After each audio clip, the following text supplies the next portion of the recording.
Well then, let me move things out of the way here on my screen and get myself ready. Well, welcome everybody. Welcome to the Crow Canyon webinar series. Today we have with us Dr. Michael Mathiowetz, and he's going to be speaking about beyond maize, beans, and squash. This is an exploration of interactions between cultures in the U.S. Southwest and what is now parts of West and Northwestern Mexico. Dr. Mathiowetz obtained his doctorate in anthropology in 2011 from the University of California, Riverside, and his research and publications over the past 15 years cross-cut the archaeology, ethnohistory, ethnology, and oral traditions of indigenous societies in the southwestern United States and northwest Mexico, including a focus on art, religion, and ritual, and prehispanic interregional interaction between cultural groups in these regions. Mathiowetz's research has been funded by fellowships and grants from the National Science Foundation, the Arizona Archaeological and Historical Society, and the SAA's Fred Plog Award.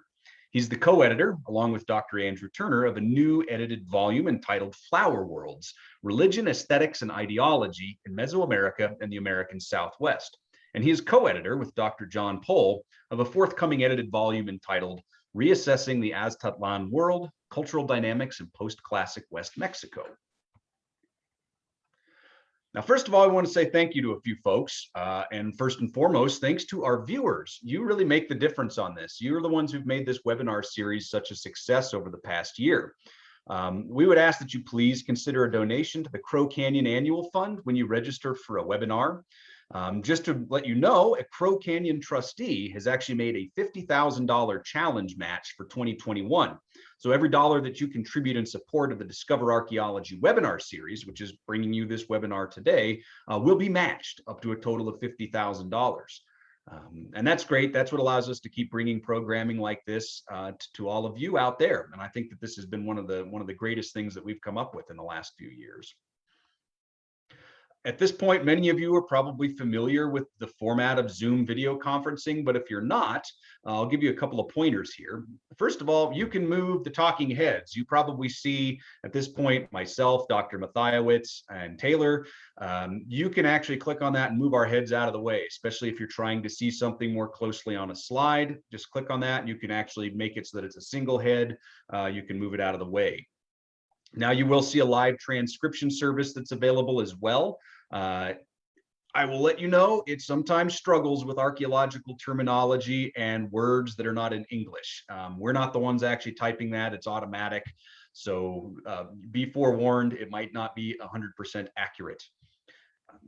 If you're going to ask questions that are pertinent to the subject matter that Dr. Mathiowetz is presenting, you can use the Q&A function. You'll either scroll to the, put your mouse to the top of the screen or to the bottom of the screen.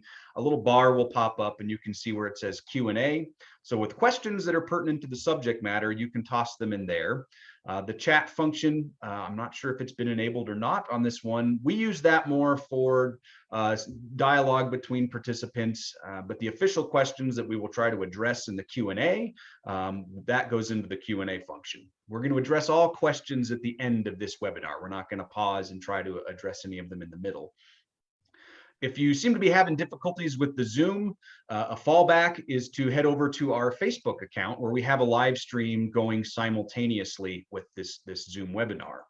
And we do ask you to subscribe to us on YouTube. The reason we ask you to do that, the more people we get subscribing, it opens up new functionality for us at Crow Canyon.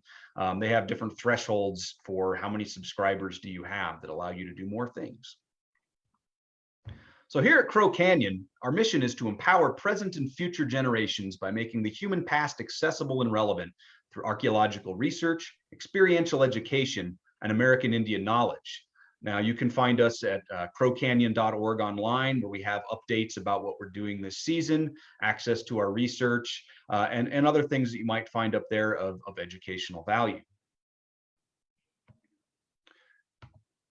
The Crow Canyon Archaeological Center acknowledges the Pueblo, Ute, Paiute, Dene, and Jicarilla Apache, people on whose traditional homelands this institution sits, and upon which we work and reside. Our mission-related work would not be possible without Indigenous people in the past, present, and future. We respectfully recognize and honor ancestral and descendant Indigenous communities for their contributions to all humankind.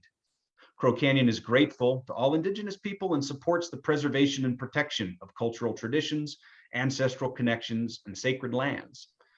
Now, land acknowledgements like this one are becoming more and more common in archaeology.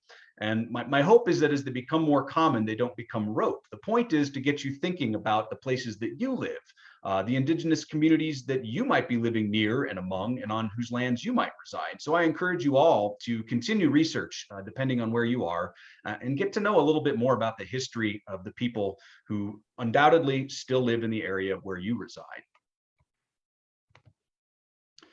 So I want to let you know about a couple of upcoming webinars. Next week, we're going to have a friend of mine, Dr. Lewis Bork. I'm really excited to be hosting that webinar as well. Lewis is going to be speaking about sophisticated rebels, insurgent archaeologies in the American Southwest. He's a very fun, dynamic speaker. I think you're going to enjoy that one a lot. That'll be Thursday, May 6th, same time, same place, here with Crow Canyon. And the following week, on Thursday, May 13th, we'll have Fancy in Utah, precious and exotic artifacts from the Bluff and Edge of the Cedars Great House sites. And that is with a former Crow Canyon affiliate, Jonathan Till, who is now a curator over at the Edge of the Cedars Museum. And he has a fantastic wealth of knowledge about Southeast Utah, Southwest Colorado, and has access to some really amazing things as curator over there. So that's another one to look forward to.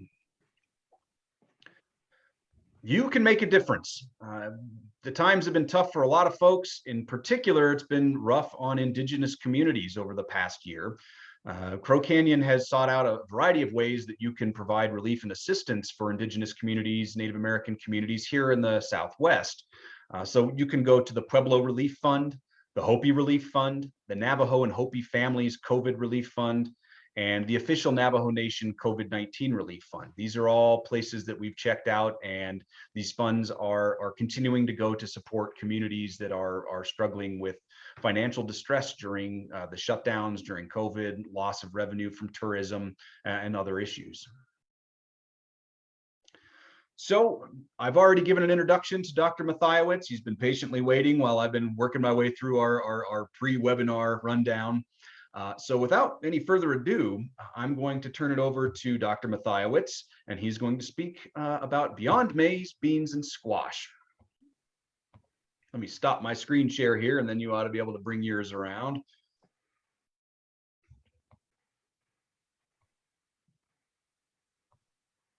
All right.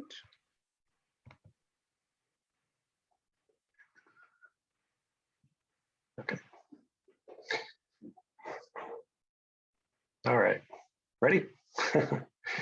Okay, so the presentation that I want to give today focuses, trying to move through my slides here. You may have to click on the bottom of your screen. There should be two arrows that appear on your screen share that allow you to advance the slides. You may also be able to do it via the arrows on your keyboard as well. Yeah, I'm pressing the arrows on my keyboard, but I do not see the advance arrows at the bottom. Let me work on it on my end and see if I see anything. I also find sometimes I just have to click on the screen that I have shared. There it is. Okay. Okay, so yeah, I clicked on the title page and now it popped up now. Okay. I can't tell you how many times I've done that. Okay, sorry about that. Okay, so the topic of my presentation today is Mesoamerican Southwest interaction, the history of Mesoamerica Southwest interaction, and some of the different ideas that people have had about the nature and origin and geographical location of the cultures involved. And it's a really broad topic. People have talked about it pretty intensively for the last 100+ years. And so in order to really give that topic justice, we really need to look at mainly 5 different regions. If we're looking at the Southwest, we have to think about Chaco Canyon, Mimbres culture, Hohokam, Casas Grandes, and for the sake of this presentation, the Ostatlan culture of West Mexico. and other cultures even further to the south, if we really want to get a comprehensive picture of what's happening in terms of interaction, particularly after AD 900. And one of the early arguments was that for Southwestern archaeologists was that agriculture, cultigens, were really the most important contributions from Mesoamerican societies, going back to Kidder, at least 100 years ago. So that the two basic contributions from the South were knowledge of agriculture and the seeds of corn, for example. And then the second one is ceramics. So the idea is that cultigens really were the most important contribution. And we do see early agriculture in northern Mexico and in the Southwest, in the Southwest by 2100 BC. And these are just examples of early agricultural sites in northern Mexico, Cerro Huanaqueña in northern Chihuahua, north of Paquime area, and the Las Capas site in Tucson. So sure, agricultural contributions are important, but there's so much more going on in terms of what happened after the origin of agriculture that I think are incredibly important to address and factor into what's happening in Southwestern social changes in northern Mexico too. Now, these ideas that cultigens were the most important thing that Mesoamerican societies contributed is still prevalent today among some scholars. So for example, Paul Minnis in a recent volume on plant use in the Casas Grandes world basically just said that maize, beans, and squash trump the items that are coming from Mesoamerica, including shell and copper, to the history of the Southwest and northern Mexico. So if we think about those sorts of items from Paquime, so shell trumpets, copper, a diversity of copper objects, and so forth. But we have to think about these sorts of objects and the underlying ideas that are embedded within the objects themselves and their use. Okay, so people are not just bringing these sorts of items or acquiring these sorts of items just because they're attractive little trinkets, but they actually encode ideologies. They have meanings embedded within them. And people are, in my estimation, acquiring these items for particular ideological reasons. Now, Dorothy Hosler has talked about copper, for example, and how copper and other metals like gold and silver and so forth are critically important for the expression and the embodiment of what archaeologists call the flower world domain, this sort of solar, floral, ethereal domain that engages both people and their ancestors. And so when we think about these ideas, not just of copper, but of shell, so if you think about the use of conch shells in Mesoamerica, well, conch shells, especially from the post-classic period, have a very close association with the wind god, Ehecado Quetzalcoatl. When you blow on the conch shell, you're basically announcing the arrival of the gods. The wind it's basically opening up a road of wind by which the gods travel. So this example here from a Central Mexican Codex is the solar deity Xochipilli, where we have somebody blowing a conch shell to signify his arrival with all of this mature corn. He's basically riding a litter of maize. So it's important to think about these items and the ideas that they encode, the worldview that they encode, and how those ideas and worldview basically cross-cut the political domain, the social domain, economic domains, and so forth. So we can trace the history of ideas through, not just through symbolism, but the objects themselves and how people use them. Now, when we think about these sort of big picture questions about Mesoamerica Southwest interaction, we have to ask sort of the basic questions: what, when, where, why, how? What objects and ideas are showing up in Southwestern sites, if we're thinking about kind of south to north transmission and vice versa? Where are these objects and ideas coming from? When do they and where do they appear? What do these objects and ideas mean to the people who value them? How do these objects relate to the political, religious, social, and economic or organization of these sites, and also the social dynamics of sort of the recipient communities. But we also have to think about how that might relate to the region where these objects and ideas are coming from. What are the social political dynamics in Mesoamerica, and how do these interrelate? And finally, the other questions we have to address is not just archaeological objects, but what about oral traditions? What about indigenous oral traditions and histories?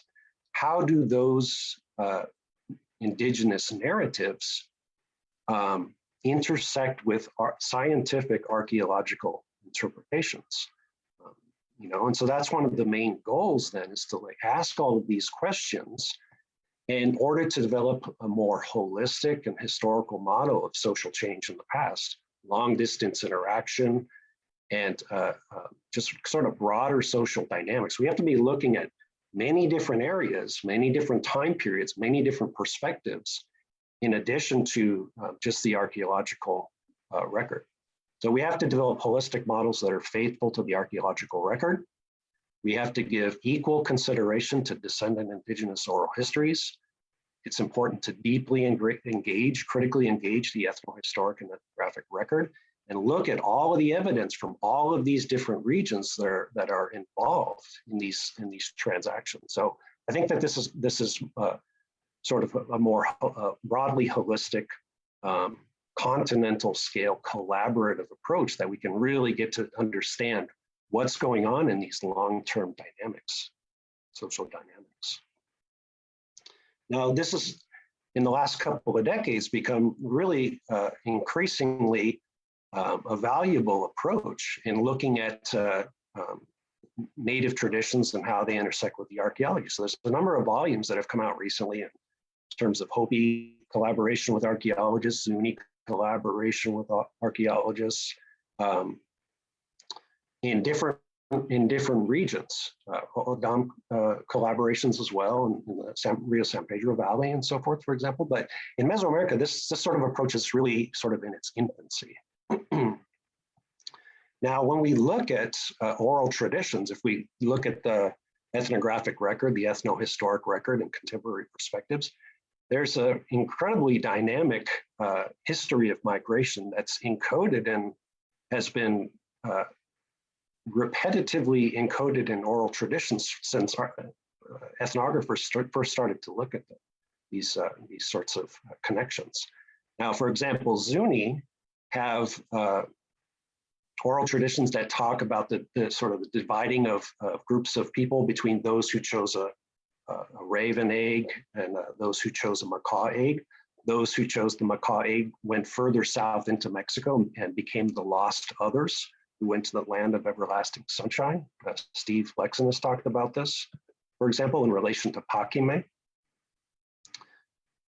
Recently published volume includes a chapter on Pueblo, where some of their ancestors migrated down to the south to Paquime, where they lived at the junction of two rivers, traded with bird people for macaw feathers.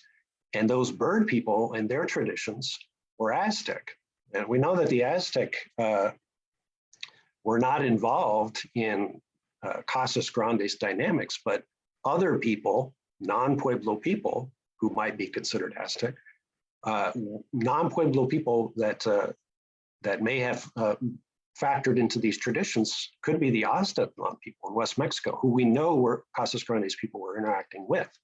So some of those Pueblo people stayed in the Casas Grandes region, El Paso region, for a number of generations, and then some went back up to Pueblo afterwards, after Paquime fell. Hopi oral traditions. If you look at the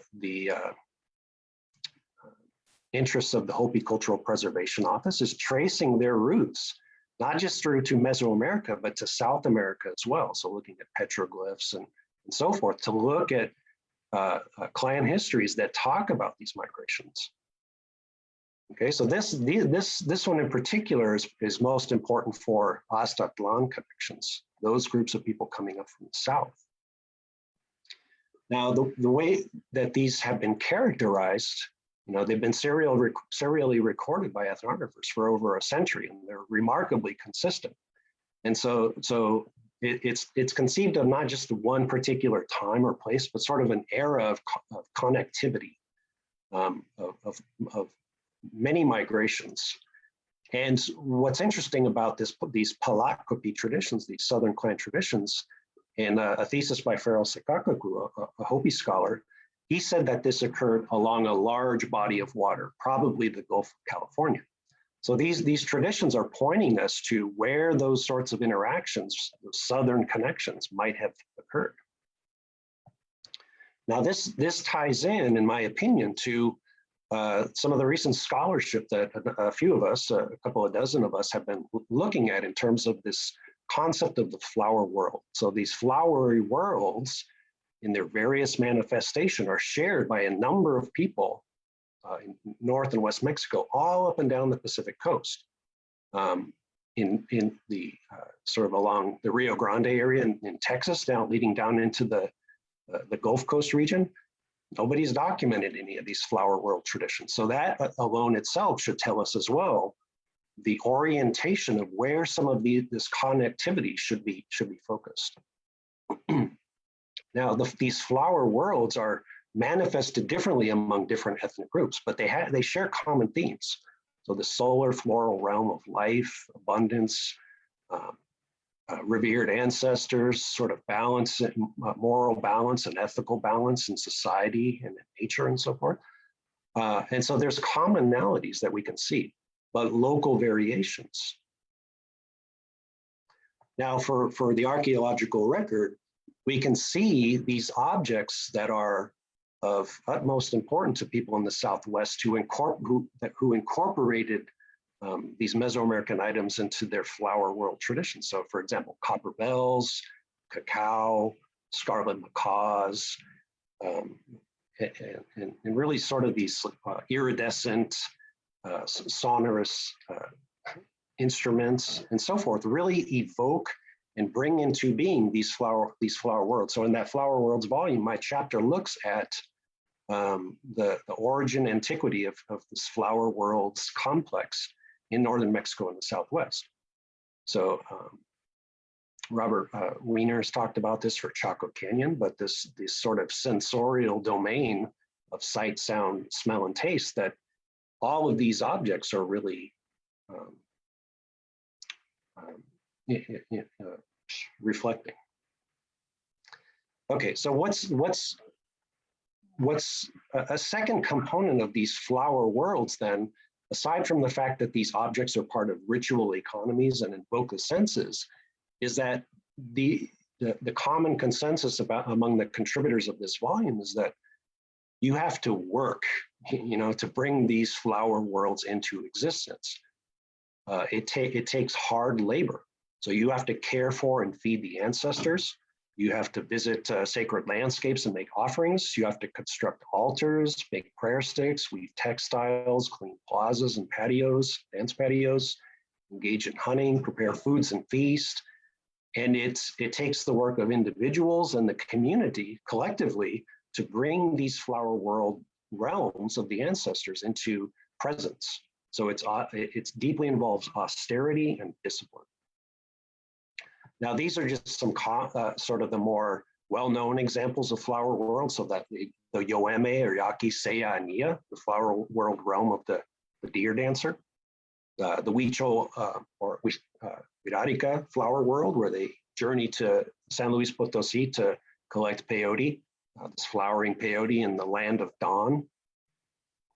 The Hopi flower worlds, Sita Alpuva, this perfect life and perfect state of being when everything is in balance. So it's this moral imperative to work together as a community to really adhere to these communally set of shared values. So selflessness, care for others, hard work, sacrifice, brings that flower world into presence. So this is a Kiva mural from Coahuila in Arizona, of this flowering mound of earth with maize and blossoms growing out of it.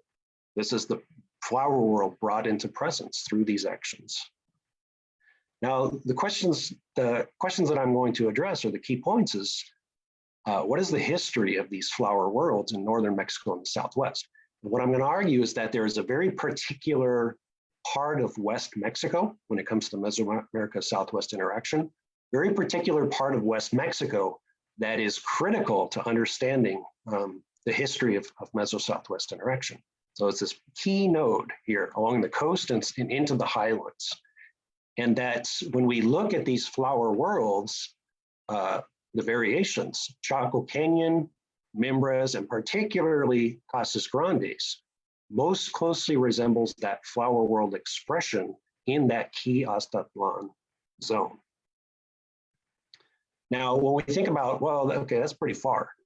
You know, a lot of people may think, well, this is too far for people to be traveling. You know, a lot of analyses of Mesoamerica Southwest interaction really don't go much farther beyond just beyond the border of Mexico. You know, maybe looking at Sonora and Sinaloa, but we really have to look at what's going on down in this area. Now, this star that I have on the map here is sort of the center place of the core Ostatlan zone. It's like the core center area of this Ostatlan tradition. We think about distance from Chaco Canyon to this little star is about 1,600 kilometers. Mimbre is about 1,200 kilometers. Casas Grandes about 1,000 kilometers.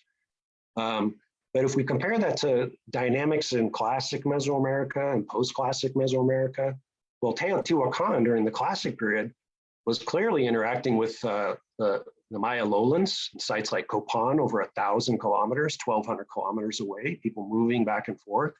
Teotihuacan was colonizing the Pacific coast down here for cacao, quetzal feathers. Tula and Chichen in the post-classic, by land along the Gulf Coast is around 1,300 kilometers, and scholars have noted there's very clear connections between Tula and Chichen Itza in Yucatan Peninsula. We know that there was Central American gold from the Diquis Delta and Veraguas and Chiriquí regions showing up in the cenote of sacrifice at Chichen Itza, you know, thousands of kilometers away. So these distances from West Mexico to the Southwest are pretty average, you know, if you think about broader connectivity at this time in Mesoamerica. So one of the things that I've tried to bring to light or with my research is look at the Ostatlan tradition. And it's my conclusion that the more we learn about the Ostatlan region, the more we're going to understand Southwestern social chains. So Ostatlan is basically the dark horse of Southwestern Northern Mexican archaeology that is really going to eventually come to the forefront, is really having an impact on Chaco Canyon, Mimbres, Casas Grandes, and potentially Hohokam dynamics. And you can't understand these four regions without understanding Ostatlan, in my view. Now, rather than there being this sort of Gulf Coast connectivity into the Southwest, there probably was a Pacific Coast orientation to these interactions. We know that when the Spaniards first came in, the Coronado expedition, they went right up the West Mexican coast following native trails, starting off in Compostela, right up into the Southwest with native guides. So these are established corridors of interaction leading into the Ostatlan area. Now, the broader Ostatlan area is massive, you know, over 90,000 square miles, 230,000 square kilometers. But there's a lot of variation between this region. There's multiple ethnic groups, multiple political systems in different regions. And so it's very diverse material culture and ethnic groups as well, much like today. Now we have a lot of different Ostatlan scholars over the last couple of decades who've really amplified focus and intensive research in this area. And these are just images of different people working in different areas. And we have a really great working group of people bouncing off ideas with each other. And as well as this, we also have a number of recent publications in terms of edited volumes, as well as dissertations and theses that have come out in recent years. Michael Foster has a volume that came out on the Marismas Nacionales of Sinaloa. Laura Solar, Ben Nelson put together a good edited volume a couple of years ago that just came out. And Peter Jimenez has a volume that came out based on his dissertation as well. So there's plenty of literature out there to consult. The problem is a lot of it's in Spanish too, so you have to take that into consideration. Now, when the Spaniards came into this area, the native groups in this area were organized into pretty well-defined provinces. And a number of these map onto the existence of very large Ostatlan sites. So site of Culiacan, Chametla, the Astatlan province, which is where cultural geographers like Carl Sauer and Donald Brand sort of ascribed the name of that province to this cultural tradition. This is a portrayal of the Ostatlan province when the Spaniards came in and basically slaughtered everybody, forcing everyone up into the Sierra Madre Occidental. But there's a lot of different provinces that correspond with large sites. Now, one of the things that I'm leaning towards in my research, and particularly looking at this sort of southern part of the Ostatlan region, is that a lot of these large sites probably map onto historic period cultural group regions. And this is just sort of a working model. It's nothing definitive. But if we look at sites like La Ferreria, probably a southern Tepehuan site. The core coastal zone, Amapa, Chametla, and those in between, probably ancestral Huichol and Cora. Sites like El Teul, probably a Coscan site.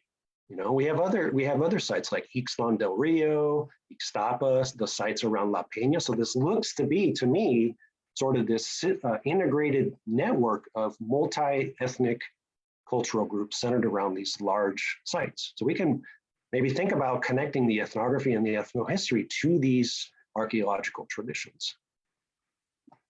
Now, what's particularly important for this talk then is this ancestral Cora Huichol zone, which is the Ostatlan core zone, basically.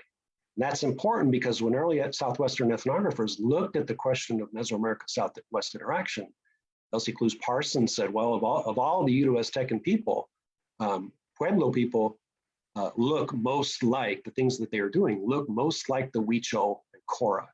And the Huichol and Cora occupy, to a large extent, I mean, not so much on the coast nowadays, but occupy the Ostatlan core zone.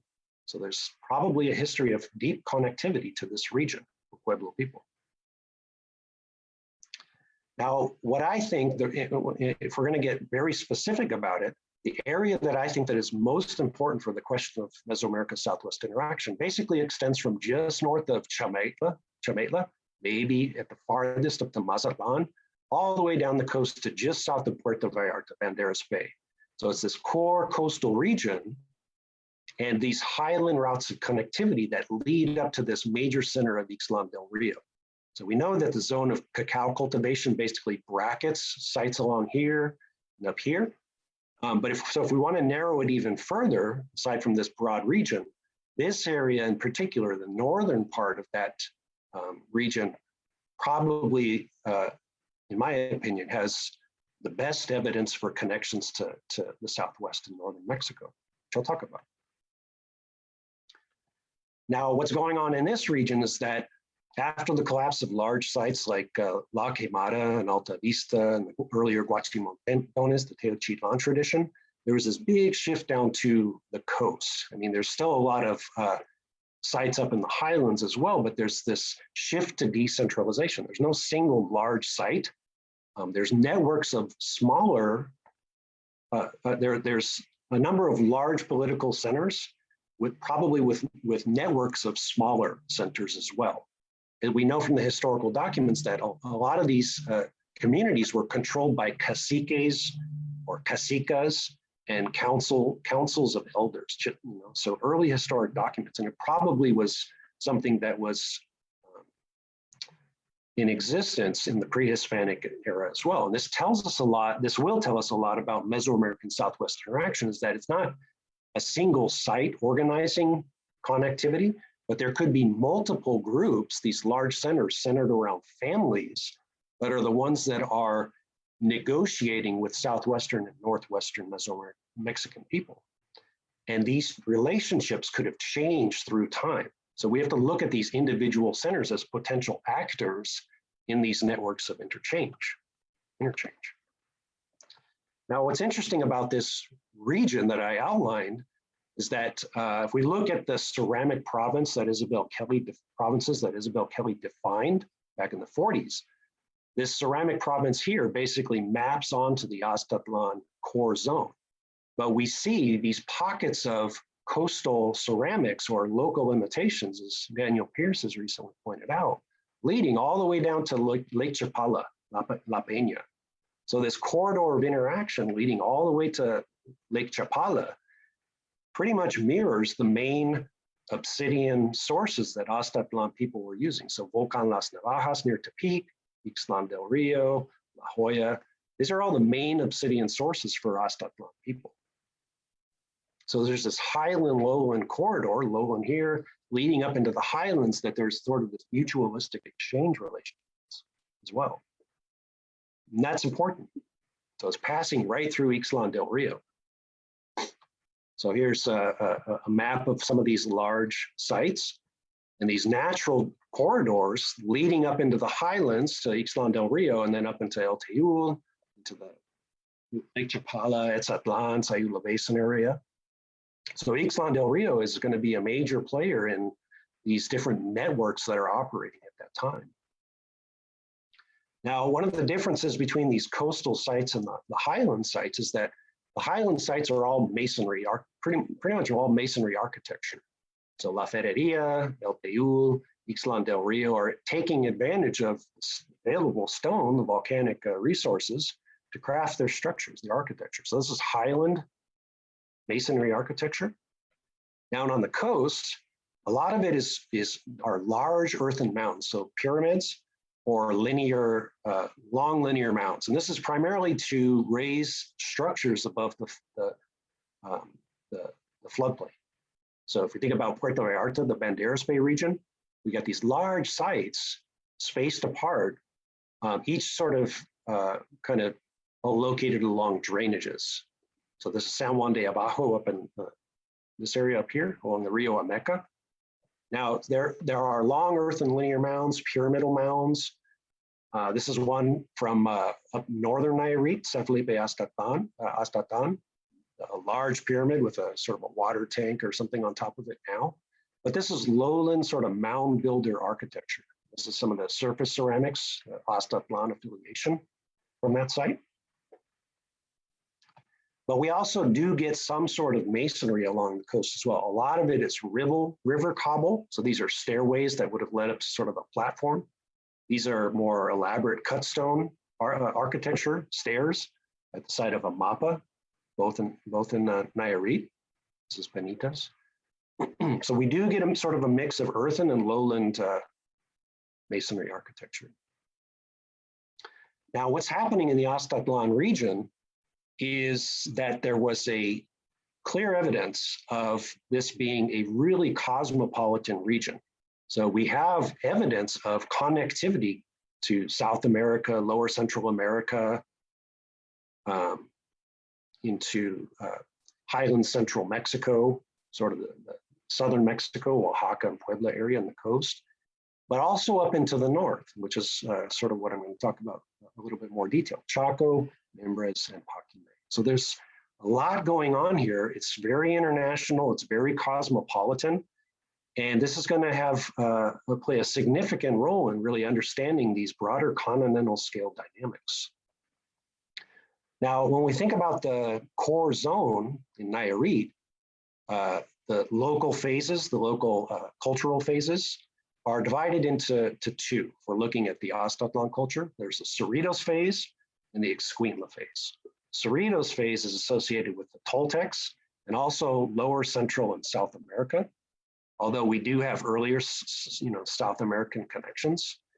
In the Escuintla phase, though, it shifts from this sort of Toltec influence to more of a Nahua, Mixteca, and probably Cholula influence, as well as lower Central America and South America as well. Okay, so there's change through time. Now, John Pohl and I have talked about this. We've really started to hone in on what's going on in this region in terms of connectivity along the Pacific coast. And we've documented or argued for a really extensive Pacific coastal interaction network. In a recent Dumbarton Oaks volume, it's going to be chapter published in this in a year or so. We know that when the Spaniards first came into this area, they documented at the port of Zacatula that people were traveling from great distances away in the time of their ancestors from gold-bearing regions to come up to the port of Zacatula and stay there for 6 months, and then go back after the sort of the rainy season. These people are, it's been argued, are probably from lower Central America or even northern South America. So this is in 1525, people talking about their grandparents, what happened in their grandparents' times. It's not too hard to imagine that, you know, some of this connectivity might have extended up into the Ostatlan region. It's only about 250 miles by sea. Now, so we know that copper, some have argued as early as 600, but it's probably later.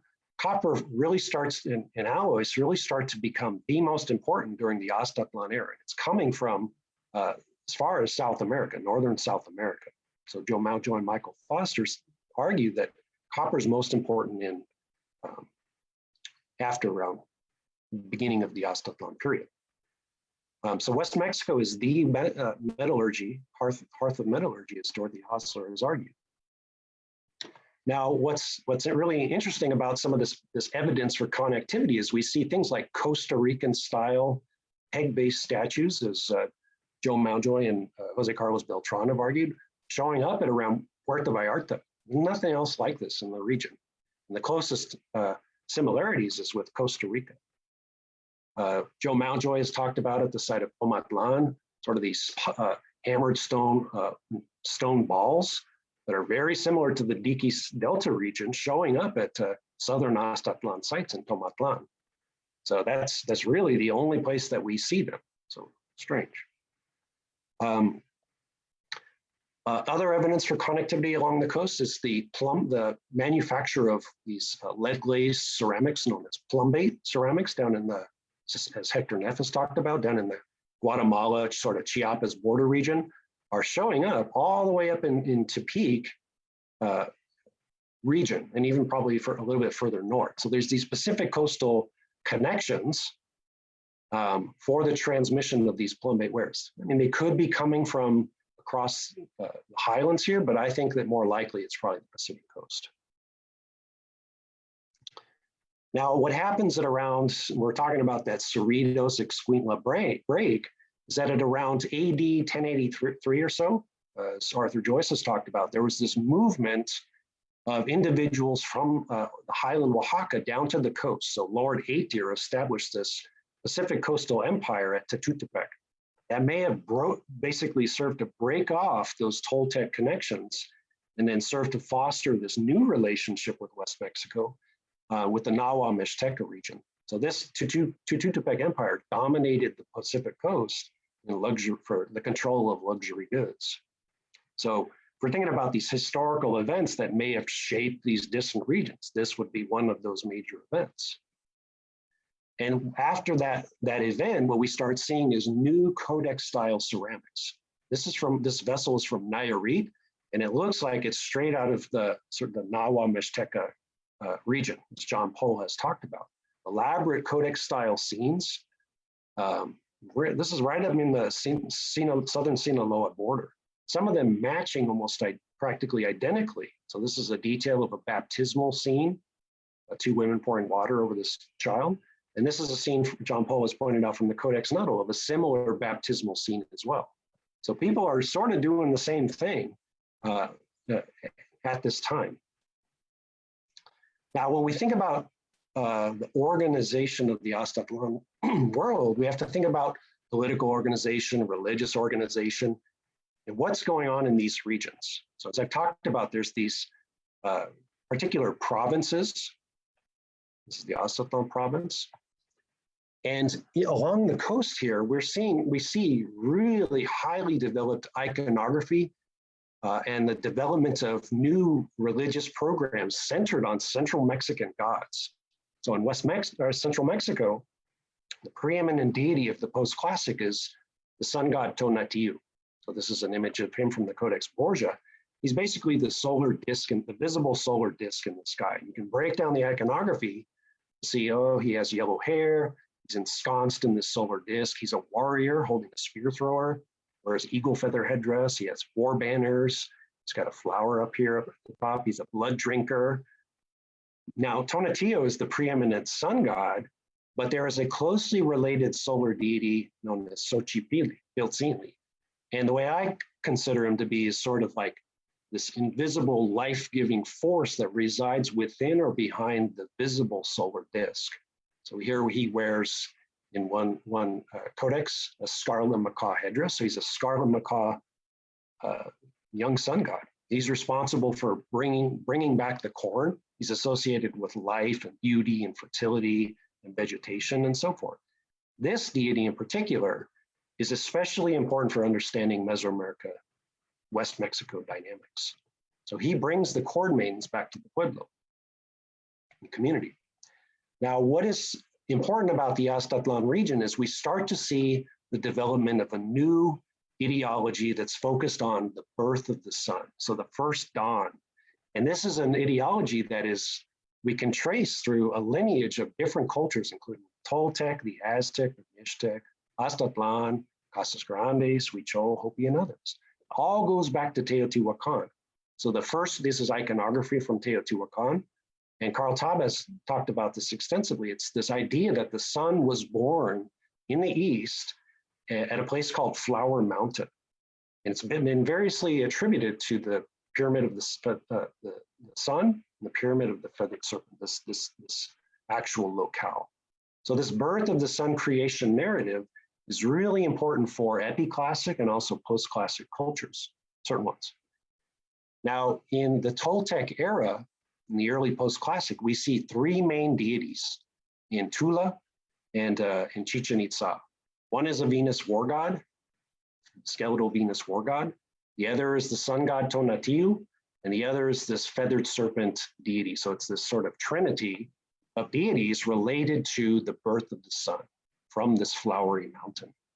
What's so important to understand about the Toltec region and this iconographic and ritual complex is that it's closely connected to this flower world region. So in Toltec art, we see this flower world realm, birds sipping floral nectar, trees ornamented with cacao. This is all related to this birth of the sun flower world narrative. Now in the Ostatlan region, those same three deities show up at the same time, fully formed. It just shows up all of a sudden out of the blue. So this solar deity, it's rock art, so it's not datable, but we have other evidence.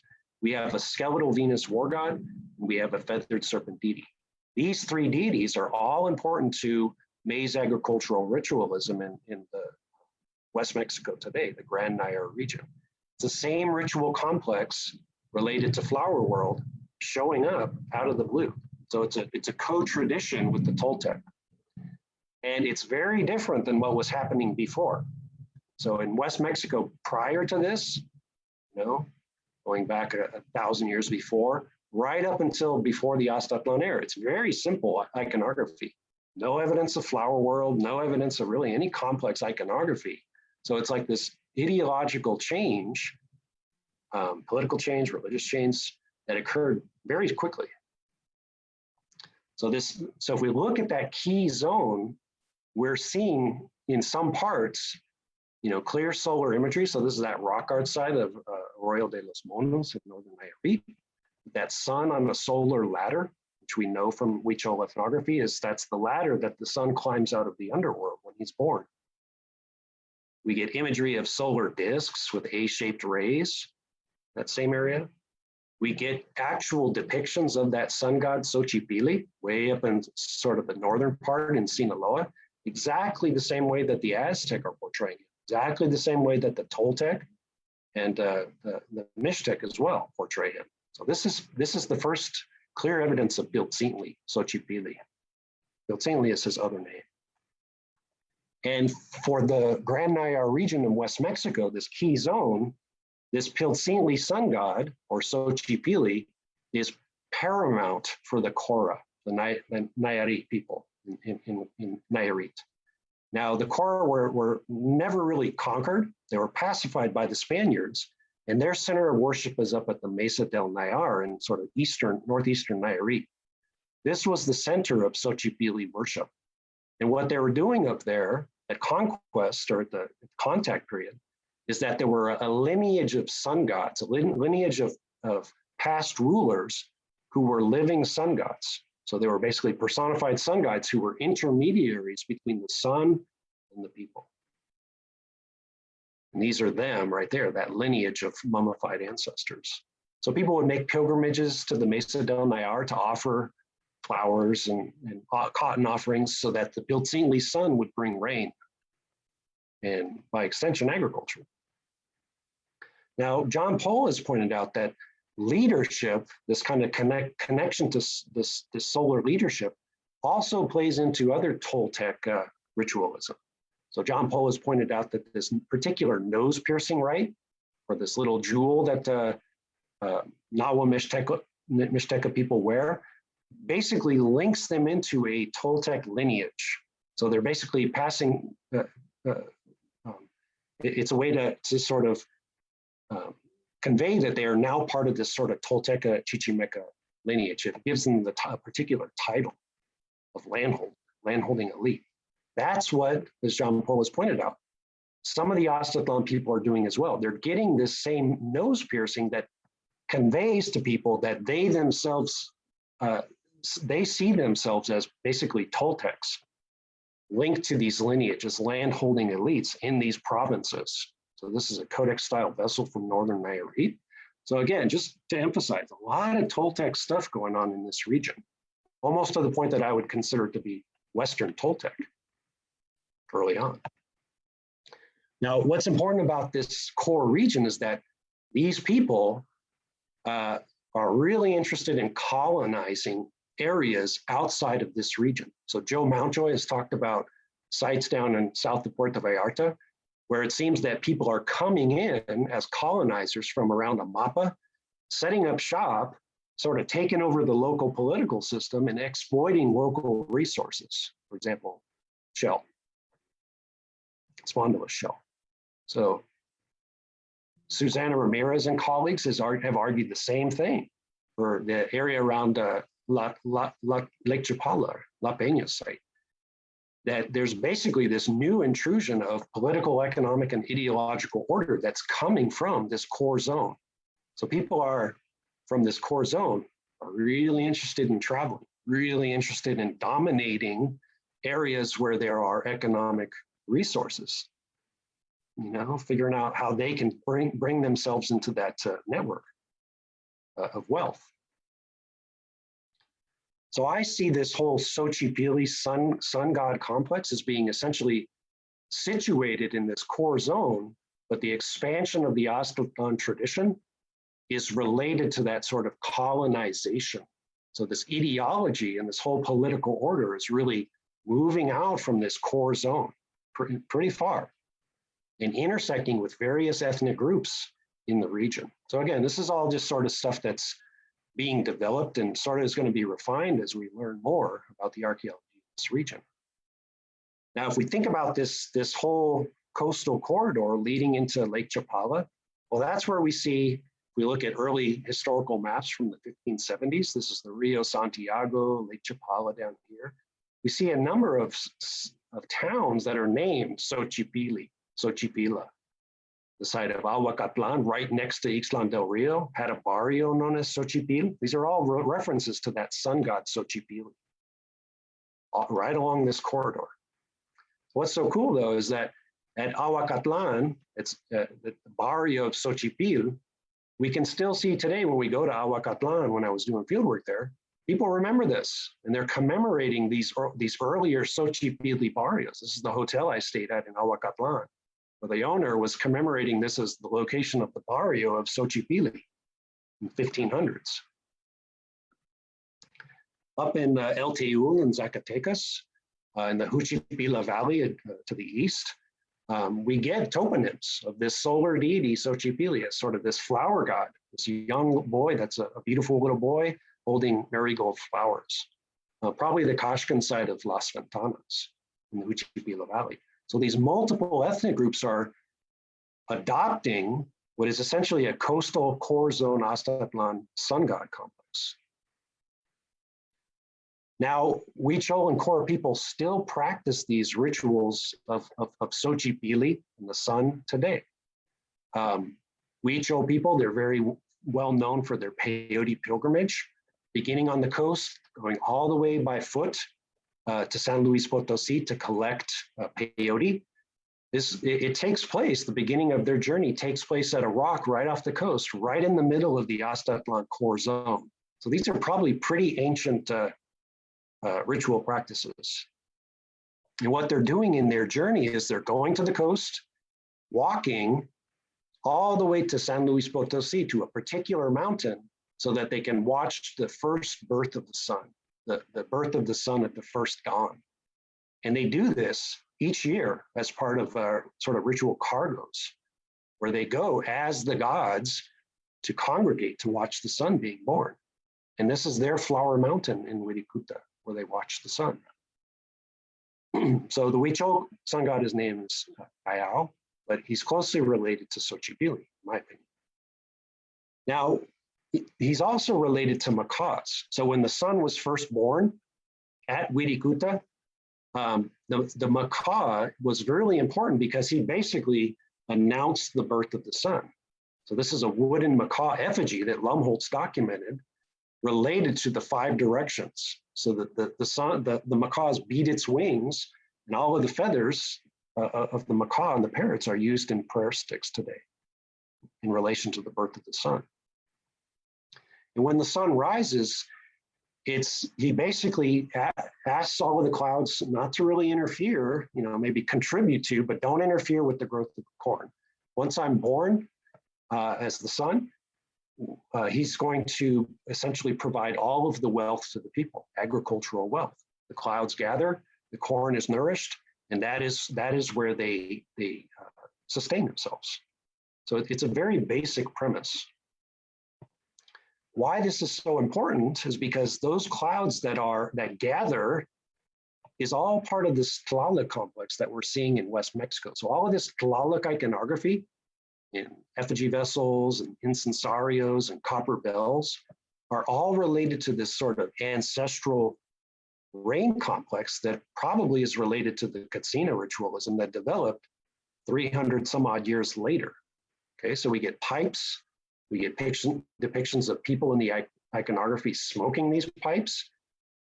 And what they're doing is they're smoking for rain. All of these little kind of exclamation point dots over this pipe are the raindrops associated with the rain god Tlaloc. So they're smoking so that the clouds come to water their fields. It's exactly really what Katsina ritualism is all about. And it's a long time before that shows up in the Southwest, but I think they're related.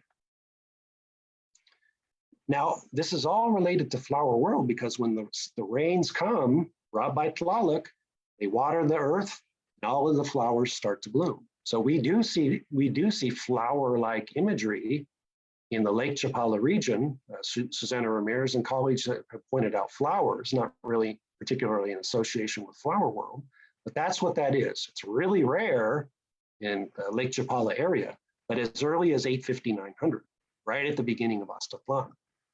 On the coast, though, it's prevalent. You see it all over the place in terms of things like ceramics, where you get these sort of lobe designs encircling the vessels. These are basically signifying that these vessels are flowers themselves, like open floral blossoms. So if you think about a modern analogy of a ceramic bowl, if you're drinking or consuming from it, you're essentially consuming that agricultural wealth, that nectar of the gods. If it's cacao, if it's whatever, food, water, just like birds and butterflies in the flower world consume from open flower blossoms. So this shows up no earlier than AD 850, 900. Why is that important? Aaron Wright has an article recently on Hohokam, where it just came out like 2 weeks ago. And he argued that by AD 800, flower world ritualism in very limited ceramics starts to show up as part of this colonial package in addition to ball courts from West Mexico. Why that's important, if you recall, is that even though we do see some ceramics with flowers, technically it can be pretty late. The date of it could be as late as 850. Flower world is not present in West Mexico by 800. It shows up 50 to 100 years later. So that's one of the issues that I would have for arguing against a Hohokam flower world at this point. It's not evident in West Mexico. And the ball game ritualism that is associated with flower world in Ostatlan does not predate AD 850, 900. So there's a lot of things that we're not seeing in Hohokam art and symbolism tied to the flower world. No sun god, no feathered serpent, horned serpent, no cloud imagery, breath imagery, katsina imagery, very rare flower imagery, no clear maize symbolism. It's really spare. Now, so what I think, and I don't know exactly where Hohokam are interacting, but there has to be some other pre-Astatlan, pre-flower world culture that they're interacting with. And what happened is that the Astatlan core zone and its flower world sort of started up at around 850 and sort of cut off some of those coastal routes that may have led up into the Hohokam region. So it broke off that connectivity, and all of the flower world connectivity shifted over to Chaco, Mimbres, and Casas Grandes. So any of those flower imagery from Hohokam probably is at the very late end of that spectrum, around 850, in my opinion. Now, when we think about the organization of this region, we got to think about, and we're leading into the Chaco Canyon discussion, we need to look at Ixtlan del Rio, which was at the center of this sort of the intersection of these multiple spheres. So we mapped this with Mike Searcy and his team from BYU in 2017, this site. And it is a major political center that we are really just starting to more fully understand. So this is a huge site. This is the site that's part of the site that's open to the public. There's all kinds of sort of palace masonry structures all across this upper region and this eastern region of the site. But it's a major site. And these are all sort of palace temple complexes that probably were homes of elites for the Ixtlan del Rio region. So John Paul has drawn comparisons with the site of Mitla in Oaxaca. That is sort of a multi-ethnic center for shared governance by multiple ethnic groups, a meeting place for kings from across the region to feast, to arrange alliances, to resolve disputes, and to engage in sort of this oracular interaction with an individual that was related. It's all related to feasting and Xochipilli worship. And something like that could be happening at Ixtlan del Rio as sort of this intermediary between all of these different sort of elites of these sub-regions.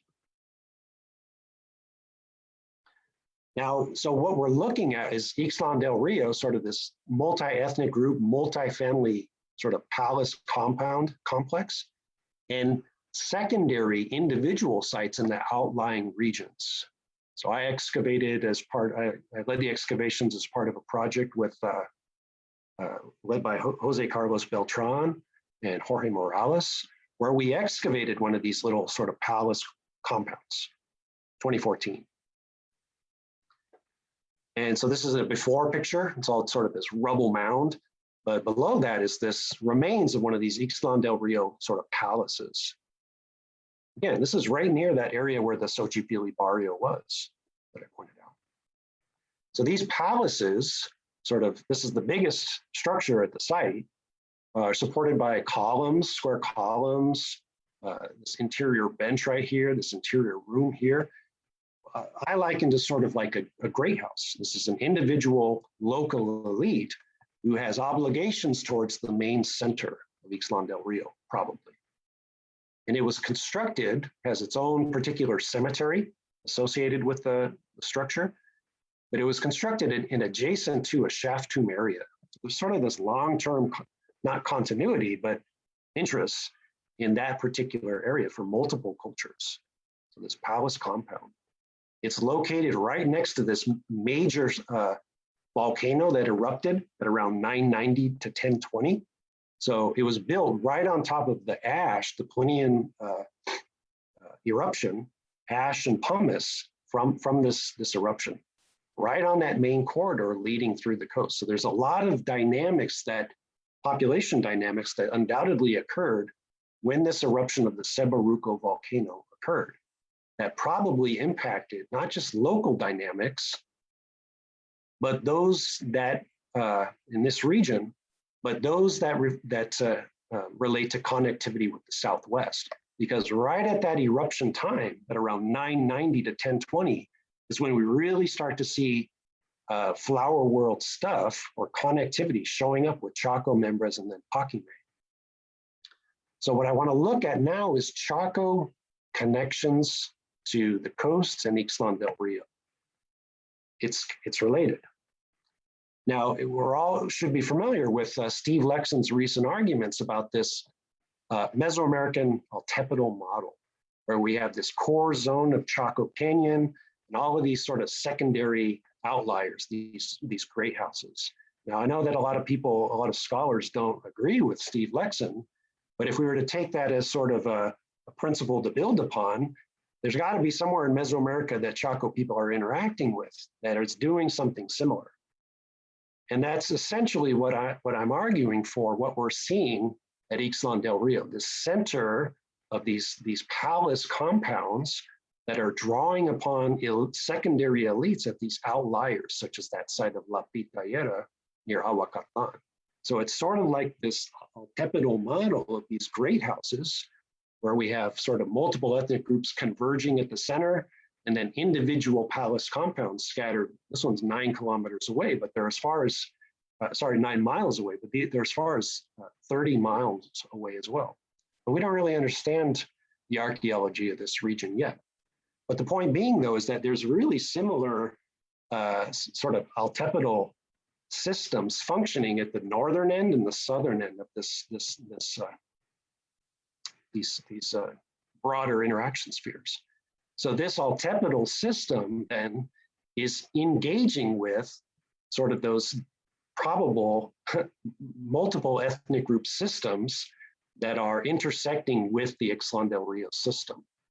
Okay, so it's this major sort of great house system interacting with these sort of cacicazgos, these caciques or señorios in these other parts of the Ostatlan region. Maybe the La Ferreria was engaged in that as well, but we don't really understand this all just yet. Maybe those great houses, it's a sort of a multi-ethnic way to manage all of those obsidian resources in that region. We don't know yet, but there's still quite a lot to think about with this. Now, it could be for that region, those reasons of connectivity that we see things like colonnades showing up at Chochuquero, for example, at around 1000 AD or a little after. Maybe so too with Casas Grandes as well. So it's this engagement with this altepidal system, but also with the coastal polities through time. Because at Chaco and Paquime, the only other sites that we see square columns is at Ixtlan del Rio, that is contemporaneous with this. We get a little bit at El Chenal, but that's sort of in the far southern non-Ostatlan region. So I think Ixtlan is really a major player. Now, that doesn't account, well, I should mention too, really kind of odd, maybe a coincidence or not, but at Ixtlan del Rio, we're seeing really similar types of masonry structures, masonry architecture as we're seeing at Chaco Canyon, particularly type 2 and type 3. How this relates, I don't know, but it's of interest. And nowhere else do you see this. Now, with this connectivity is when we really start to see Chaco tying into this flower world ritualism of West Mexico. Copper bells, cacao, kind of these wooden objects of flowers and birds. But we don't really see this sort of full complex that we're seeing in West Mexico. No solar deity, no horn-feathered serpent, no maize, clouds, breath, Katsina ritualism. But we know that some of the stuff they're getting, like copper and cacao, is coming from West Mexico, certainly. And Scarlet Macaws, that's another question that I'll return to. Now, we know that macaws were imported into Chaco Canyon after AD 900, serially. So we have skeletal remains, we have effigy birds and so forth.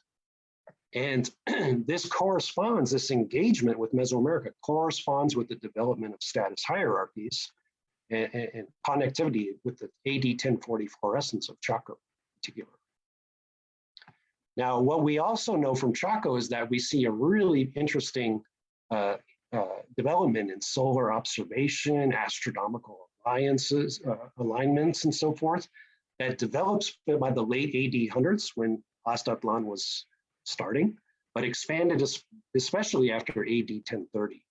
Now, so we don't have any clear evidence that this solar ritualism was tied to that sun god or any sort of Katsina rain ritualism.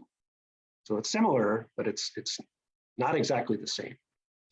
Now, Patricia Crown has talked about this cacao found in Pueblo Bonito in cylinder jars.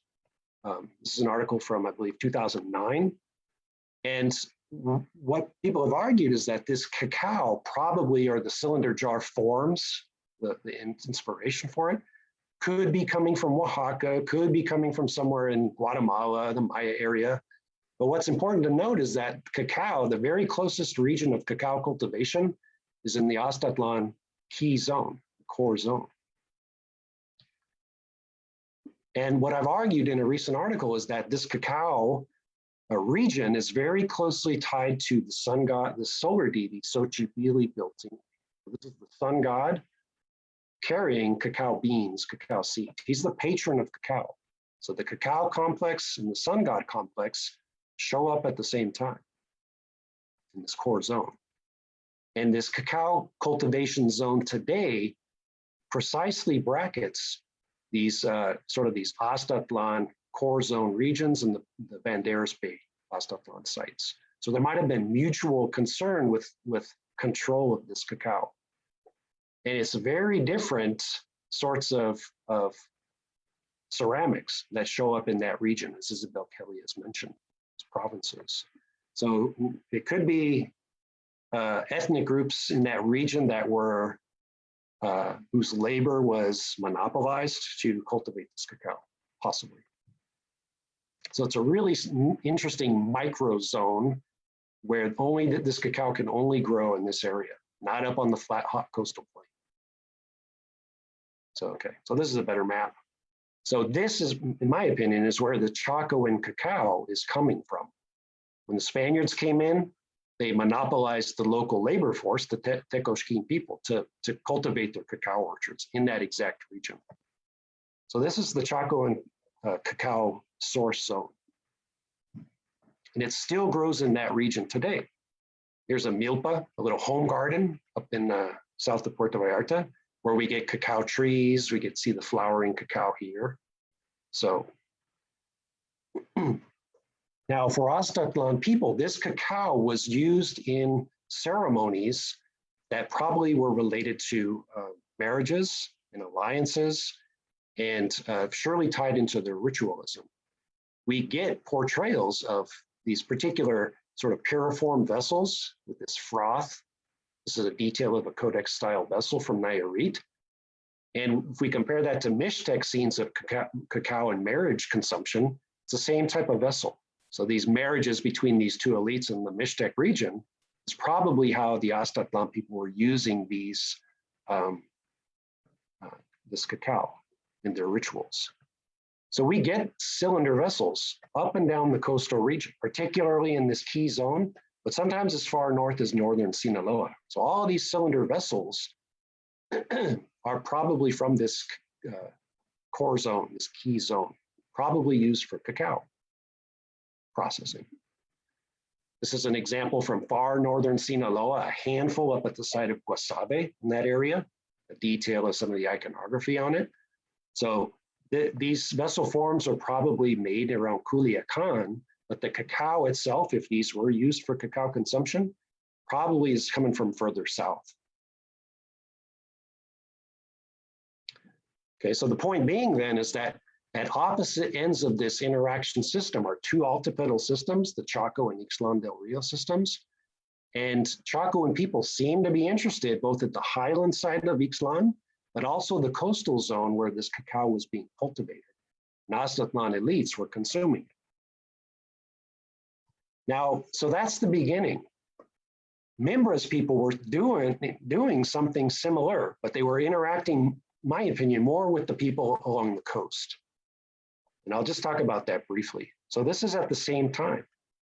And what we know about Mimbres, of course, is their really dramatic figurative bowl tradition with the beautiful ornamentation of animals and birds and life forms and so forth. But if we look at connectivity with the Mimbres region, well, there's one model that says Mimbres people are oriented to the Gulf Coast, where women were migrating down to the Gulf Coast. If we look at Patricia Gilman and Mark Thompson's arguments, migrating to the Gulf Coast, bringing macaws back, bringing Popol Vuh ritualism back, and hero twins ritualism. But if we look at the ceramics, it's full of flower world symbolism. So Scarlet Macaws, breath cloud symbolism, flower symbolism, maize symbolism, horned, water-related horned serpent ritualism, smoking probably for cloud making, bells for flower world ritualism. This is all West Mexican stuff, ideas. This is not in the Gulf Coast region at that time. So some sort of flower world ritualism, an expression in the iconography, importation of copper from West Mexico. There's genetic connections between people in West Mexico, and maybe Scarlet Macaws are coming along that route too. Okay, so when we think about the ceramic traditions, well, Mimbres, if we just look at the Mimbres area in the Southwest, yeah, it looks really weird and different. But if we broaden our scope and see, we can see, well, Astatlan people in the core area were doing the same thing, something very similar by AD 850. So 100 years plus before Mimbres people were. So it's that key zone again. This is their portraiture style bowls, and there's a whole bunch of them, especially from Amapa. And I think Mimbres people are getting this idea from Ostatlan key zone. Part of the reason I think that is because Meredith Snow and Harry Schaefer have published an article on DNA analysis of Mimbres people. And one of the Mimbres women at the Nan Ranch site is most closely related to Corin Huichol. And Corin Huichol, as we know, in the past was the Ostatlan key region. So it's basically an Ostatlan woman showing up right when this figurative effigy bowl tradition takes off. Mimbres, Cor Huichol woman coming up, boom, figurative bowl traditions suddenly show up as well. I'm going to talk about this more in a second talk. Now, we do get some flower world ritualism after Chaco and Mimbres sort of decline. In the Kayenta region, we get some flower caches and particular caves in northern and southern Arizona. So this is sort of a carryover, I guess, into what started with between Mimbres and Chaco. Minimal, though. But now what we're seeing, though, is that with earlier Chaco and Mimbres connectivity to this key zone, now we were a little more equipped to look at the question of Paquime and Pastos Grandes and how they might factor into connectivity with this Pastos Grandes and Ostatlan developments. Now, Charles de Peso, when he excavated the site in the 1950s and early 60s, was very adamant that Mesoamerican people and societies were involved. He argued for the Toltec and alluded to probable West Mexican connections as well. And his arguments since then, though, people have, again, tried to dismantle his ideas and argue more for an endogenic model. Paquime is really a local development. So this is the site of Pastos Grandes, or Paquime, as it's more particularly known, that flourished sometime between AD 1200 to 1450, maybe sometime in the mid to late 1200s, especially, is when it really got started. And it's very Mesoamerican-y. Looks very different than anything else in the Southwest. And as we mentioned at the beginning of the talk, I led with Steve Lexon a tour of the Pastos Grandes region with Crow Canyon. And you can see the scale of the site itself. This is just one floor of one of the structures in the cave site in the region. Now, if we think about connectivity to this key zone, well, at Ixtlan del Rio, again, as I mentioned, This is the closest area that has platform mounds. So unless Paquimé is inventing it themselves, it's probably inspired by the sort of platform stone-faced mounds at Ixtlan del Rio, in my estimation, in the highlands. Now on the coast, around Amapa, we get things like slab-line drainage systems that are practically identical to those at Paquimé. And again, this Amapa area is right at smack in the heart of the core zone. We get particular shell pendants showing up at Paquimé that we also see at Amapa, nearby site of Compostela, these incised pendants. We get masonry stairways at Paquimé and Amapa. And we also get ball courts. So Paquimé is really famous for their Mesoamerican style ball courts, the eye-shaped ball courts, and other forms. And some scholars have argued that this ball game system, which we see from the southern Casas Grandes region all the way up into the northern region, signifies either sort of a fragmented landscape of competition or integration. I see this more as integration. That the ball game is very specifically related to this Flower World program. So people are choosing to construct ball games to participate in it. Why this is important is because the closest ball games, the closest Mesoamerican ball games, are in that key zone region. So from Chametla all the way down to Ixtapa, they're mainly on the coast. We do get one up in El Teul, I believe one further south along the coast, but they're all clustered really in that key zone region that we've come to become familiar with. It's smack in the middle of this Xochipilli worship. So this is probably the source zone of the Casas Grandes ball game. Now, what's so important about this sun complex, this solar flower world complex, is that this deity, Xochipilli, and all of his attributes are identical to a Southwestern or Puebloan deity known as Sun Youth, also known as Payatamu, or by various names among Pueblo people, relating to the sun, the dawn, Scarlet Macaws, beauty, life, growth, fertility, the return of the corn maidens, clowning, curing, medicine, societies, political organization, and feasting. It's practically identical. So this Xochipilli deity became transformed through the Casas Grandes region, here portrayed that, this figure with the Scarlet Macaw headdress. That's the sun youth. That's the sun god Xochipilli in a Casas Grandes form. And he's dancing. His arms are up and down, and he's in motion like he's dancing. So this is the sun god dancing out of the underworld at dawn. And Pueblo people today worship or recognize, at least 14 of the 20 Pueblos ethnographically, worship this solar deity that I argue is derived from Paquimé. And he appears in the corn dance and the buffalo dance, particularly, multiple ethnic groups.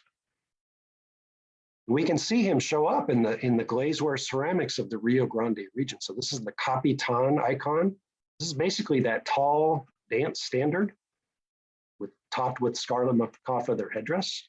That's what these designs are in Rio Grande glazeware, showing up right at the end of Paquimé. So these represent the head of the sun youth, basically. Macaw feathers, they're always painted red. Wears a cotton textile, he's got bird wings, he's got a gourd-like head, and his macaw headdress. So that's the sun youth. In conjunction with this, we see a lot of new solar ritualism and iconography showing up in the Pueblo world. So eagle feather designs paired with scarlet macaws. This red fringe right here is basically a large solar disk. So this red horsehair fringe, the eagle macaw feathers, the pairing of eagle and scarlet macaw feathers is part of a new solar ritualism that shows up after 1300. You don't see this before that time period. So the eagles relate to the sun disk, and the scarlet macaw feather relates to the headdress of the sun youth. Now, how this relates as a process is that when the sun first rises at dawn, again, he basically awakens the clouds. Those clouds are transformed into rain, and the rain-bringing feathered serpent brings them back to the Pueblos. This is something that Hopi people describe for their southern clans. They say that southern people came up from Mesoamerica and brought a new form of sun and plume serpent worship. That's what we're seeing at Pakime. Okay, so again, this process of convection, the sun youth rises, heats up the groundwater, it rises into clouds and brings rain, the ancestral rain spirits, back to the Pueblos. So this is directional rain. He travels to the four corners and awakens the clouds. That's pretty much probably what we're seeing in the Casas Grandes region as an antecedent to this ritualism. All of these terrace headdress people, terrace headdress sculptures are probably ancestral rain spirits that the sun youth awakens. All the rituals of smoking, you can see this pipe here in this figure's mouth on a Ramos polychrome. And the smoke that emanates are breath feathers. These are clouds, essentially, smoke and clouds. So smoking is a mimetic act to bring the ancestral rain spirits back to the Pueblo. Why this is important is we can relate it to the Mound of the Cross, where we have these directional platforms. I've argued that these are dance platforms. They have stairs leading up to it. So people would dance on top of these mounds. Why? We know that this mound is aligned to the solstices and equinoxes. A number of scholars have talked about this. So this is basically the straight road of the sun at the equinox, the spring and fall equinox. So this is the sun youth rising at the equinox, basically, into Pesso's photo. So how this mound would have functioned as a solar mound is that these mounds would have been probably used by dancers. There probably was a dancer on the central axis. The movement along the east-west axis would have mimicked the transit of the sun east to west. The movement of the dancer along the north-south axis of the platform would have mimicked the movement of the sun along his north-south route on the eastern horizon. So it's basically a solar observatory, and it relates to the road of the sun. Now, these dancers probably functioned as directional rain clouds, directional corn, directional mountains, directional trees. We know from Kharisan accounts that when the sun god arises in the east, the sun youth, he travels to the four corners and awakens the clouds. The clouds come spiraling back to the Pueblo to bring rain. And so that's how I see this platform functioning as a dance mound for cloud chiefs, directional rain, directional corn, directional birds, directional flowers, and so forth. It's an antecedent to what we're seeing in the Pueblo IV period. Now, how does this relate to the iconography? Well, on a couple of ceramics, we see figures with this really interesting horn coming out of their head. Van Poels have argued that this is a shaman who ingested hallucinogens and transformed to engage the spirit world. But what I see is that these figures with this horn are probably more likely sprouting seeds, sprouting corn. So the idea being that the sun awakens the clouds, they bring rain, and the corn and the maize, corn and the beans and the squash, and all the seeds of the world sprout. So this corn is, this coil is probably sort of this coleoptile, the sprouting corn, orienting itself to the sun. We know that these sprouting rituals are very closely connected to prognostications of the harvest. We look at the Zuni sun priest. He basically prognosticates on and instructs people to go to the field and watch the corn and make sure, to monitor the corn so that we know what kind of harvest we're going to expect. This is the return of the corn maidens, basically, at Pakime. And these corn beings, these anthropomorphized corn beings, are marked with what's sort of known as a cornfield marking or corn marking, dot in a square marking. So it's sort of the germ of the kernel that's coming to life. We see these designs on corn cobs and Gila murals. So this is maize, probably, awoken by the sun youth, the sun god. And so it's a really simple process. The sun god rises in the east, conveys the rain by the feathered serpent back to the community, and maize sprouts. And the vegetation of the world sprouts as well. That's what produces the flower world. Okay, so we see that in the Pueblo 4 period is this maize symbolism, sprouting flowers, all of these dancers among the maize fields, rock art of maize. All of this is new, and all of it's related to this sun, youth, maize, and rain ritualism, retrieval of the corn maidens. Now, if we want to see flower world in the iconography of Pakime, which we would expect given this ritualism, we don't need to look any further than the Southwest in Pueblo and contemporaneous examples, where we see these geometric-like flowers in kiva murals and in ceramics, very geometric. This is from Owatobi. And those sorts of flowers are what we're seeing in Casas Grande's Medio period ceramics. So these are all sort of these medallions, these cross circles, tick marks. All of these are probably flowers. And it's not occurring only on Ramos polychrome. We also get some from some of the sub-regions, the ceramics that are associated with the sub-regions, not just in the Ramos zone of Pakime. So it's the sub-regions that are also doing this as well, and that's important. That tells me, you can see this on the Madeira black on red, they're all negative painted, but these are people in different Casas Grandes regions willingly reproducing the ideology of the center, this flower world ideology. Prior to this, well, this is what the ceramics look like in the Viejo period. No evidence of flower world. It's very, very simple. So pre-Astatlan, sort of pre-flower world, pre-sun youth ritualism. Now, when we think about this solar ritualism, we have to think about leadership in the Casas Grandes world. There's been various accounts or conceptions by scholars of what leadership looked like, whether it be shamans or shaman priests or sort of low levels of hierarchy. Well, when we look at the ethnohistory tells us that there are some locals who describe Casas Grandes leadership as being due to someone coming from the west towards the coast, who came to the region, organized the local people to construct Pakime, and another account describes the leader living atop this Cerro Montezuma, at this little site called El Pueblito. So the main Casas Grandes site of Pakime, and this really interesting site of El Pueblito on the mountaintop. That's the ethnohistory. Now, when we look at the archaeology of that site up there, El Pueblito, Casas Grandes, or Pakime, and this sort of communication system at the top, it's Atalaya, we can start to see how this relates to what's going on at Pakime. Now, Todd Peitzel did his dissertation research there and it's published on it, and he associated with this El Pueblito site with Casas Grandes leaders who lived there, who specifically selected that site due to their control of ritual knowledge.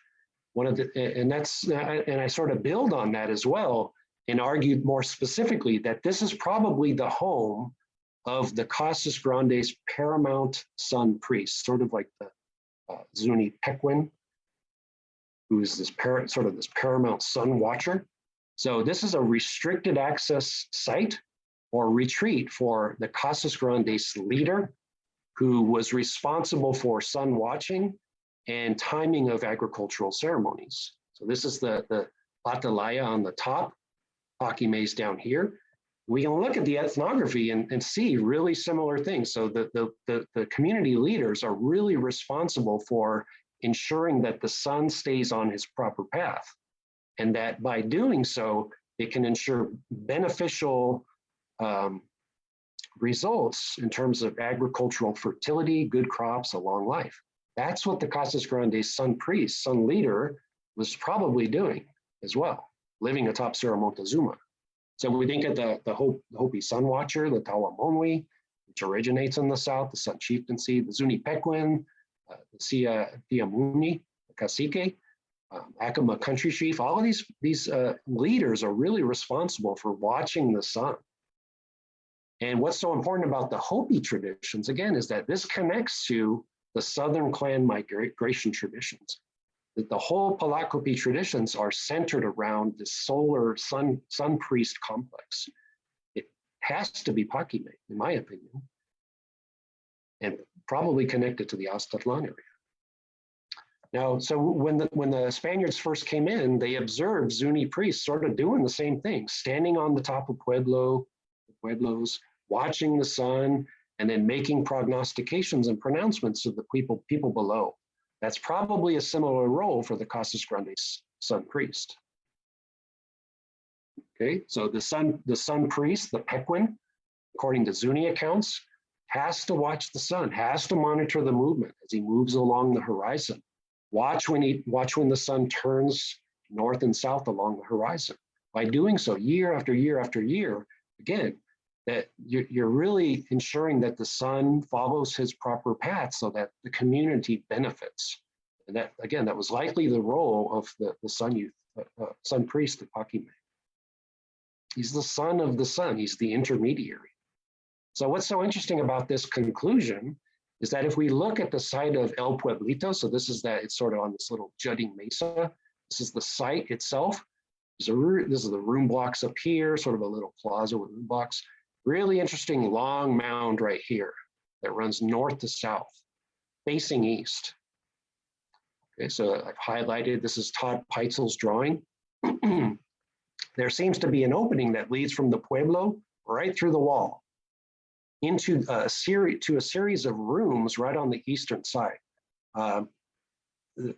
People have variously argued that, well, this is a wall, a retaining wall to keep from the shallow soils from eroding off the cliffside.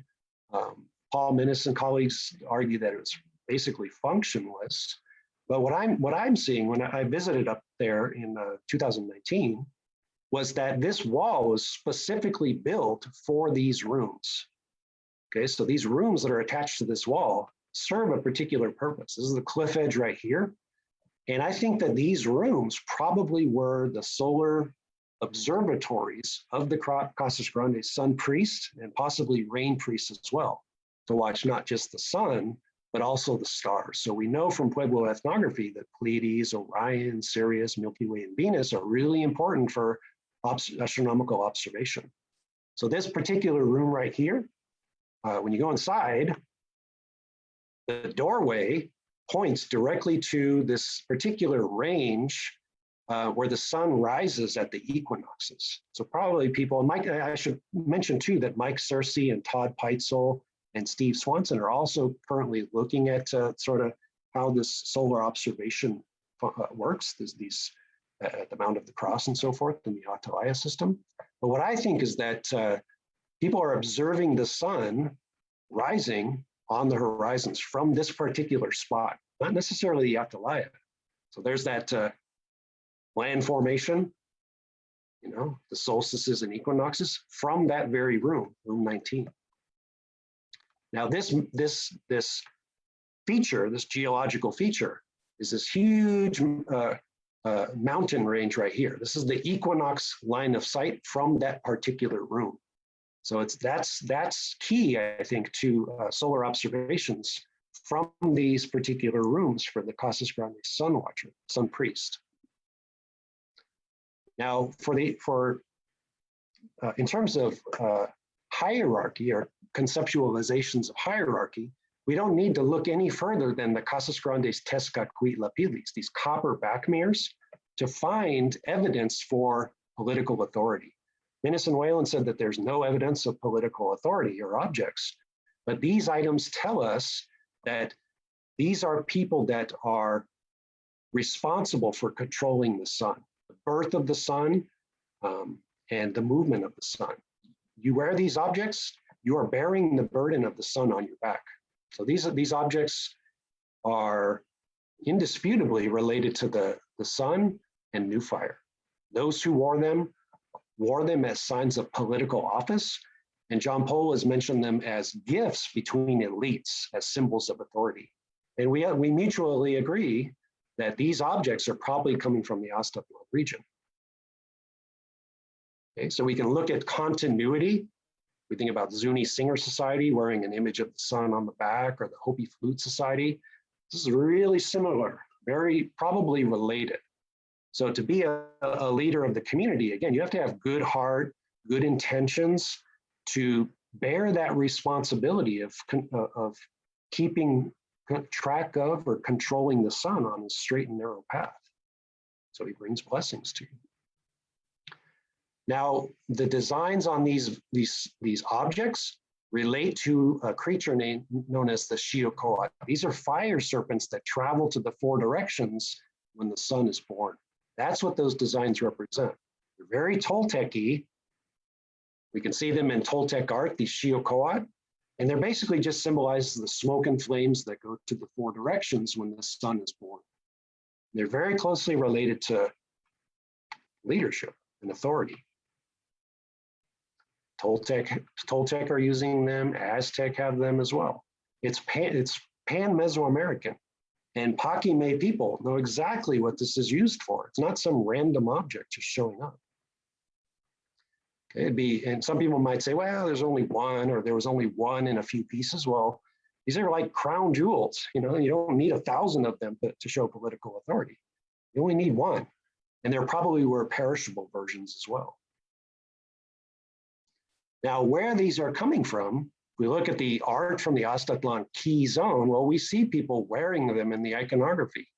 Mauricio Garduño has pointed out stone vessels where individuals on the backside are wearing these Tezcatlipopilis. This is pre-Paquimé. So Casas Grandes Tezcatlipopi are really an Ostatlan strategy, Ostatlan core zone strategy. We get actual copper ones up in the highlands as well with solar imagery. This is a sun god with directional solar rays. You wear these on your back and you bear the burden of the sun as an Ostatlan elite, the burden of Xochipilli Piltzin or Tonatiuh.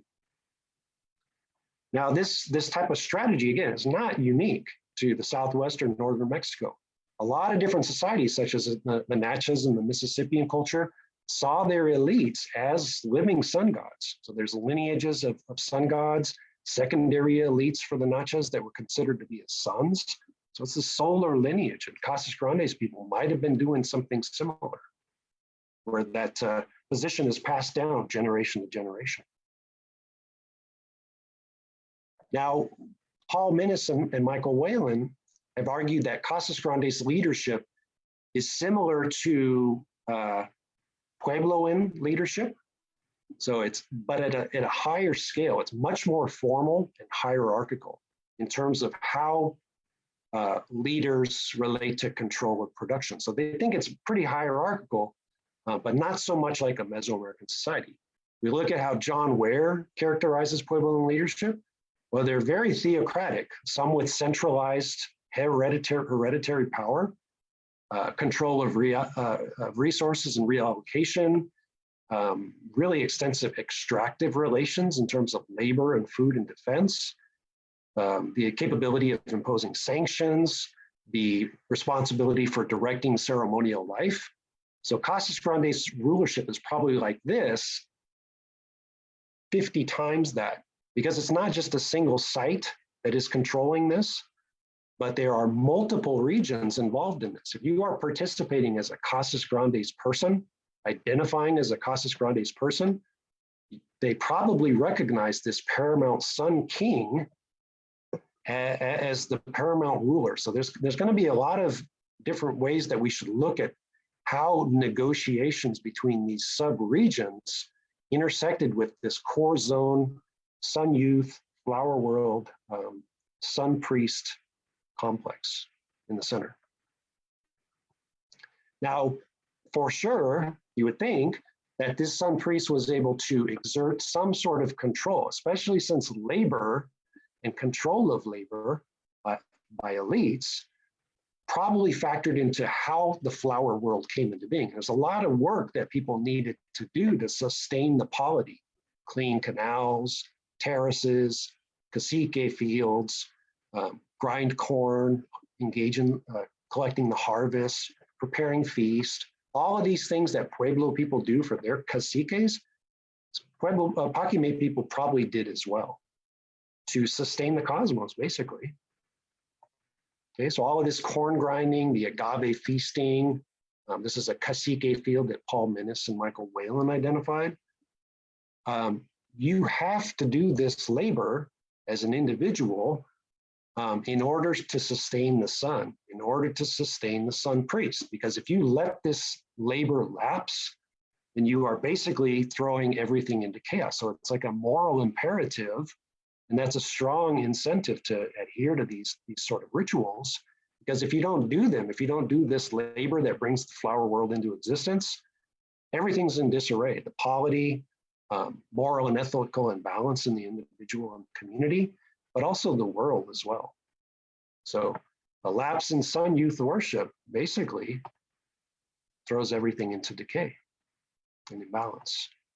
And so that's how I see the Casas Grandes world functioning, is that we're seeing this solar sort of sun youth, sun priest complex as being really the second stage of what Chaco and Mimbres people are doing, but on a much greater scale. And that's what Pueblo people in the Pueblo 3 to 4 period are reacting to and adopting and adapting. That's what's going on with probably the Pueblo, the depopulation of the Four Corners region, is that everybody's probably interested in what's happening down here as it's moving northward into the Pueblos. Everybody's coming down. It's not just drought, it's interest in this new maize ritualism, new rain ritualism, new sun youth ritualism. Okay, so to wrap up with that discussion, there's basically two phases of what's going on here, in my opinion, in relation to this core zone. There's the Chacoan connection, where we have highland connections with the colonnades, the alt-capital system, possibly, the masonry styles, possibly, but also a coastal connection with the cacao, the cylinder vessels, possibly solar astronomy, surely flower world ritualism, copper as well. Mimbres people, during that phase 1B, I guess, Mimbres people are also engaging with that region. Highlands surrounding Ixtlan del Rio, we don't really know, but on the coast, that's where they're getting their inspiration for the figurative bone tradition. That's where they're getting their copper, probably. That's where they're probably getting their feathered serpent, cloud and rain rites, flower world certainly, and certainly some migrants from this area into the Mimbres area. Hakime takes that to a much greater degree. So they're building off of probably what Mimbres were people were doing the most, but then much more so. It's really new. It's not something that's evolving from the Mimbres area. It's not something that's evolving from the Viejo period. So they're engaging with Ixtlan with their platform mounds, colonnades, probably migrants, I would imagine. And this is where they're getting their new sun youth ritualism, this idea of a cacique as a sun god, solar astronomy, maize ritualism, all the slab line drainage systems, ball courts, copper, and so forth. So it's much greater degree than what came before. It's new. It's not endogenic. It's some influx of new ideas. What's so interesting about this in relation to the Hopi-Palacopi clans is that many of the key things that they are describing for Southern clans bringing up from the South and connectivity to the South is all happening in the Ostatlan area. So I see this key zone as probably a really important place for Hopi-Palacopi traditions, probably via Hakime. Okay, so what we're seeing when we talk about Mesoamerica Southwest interaction is really a flower world model.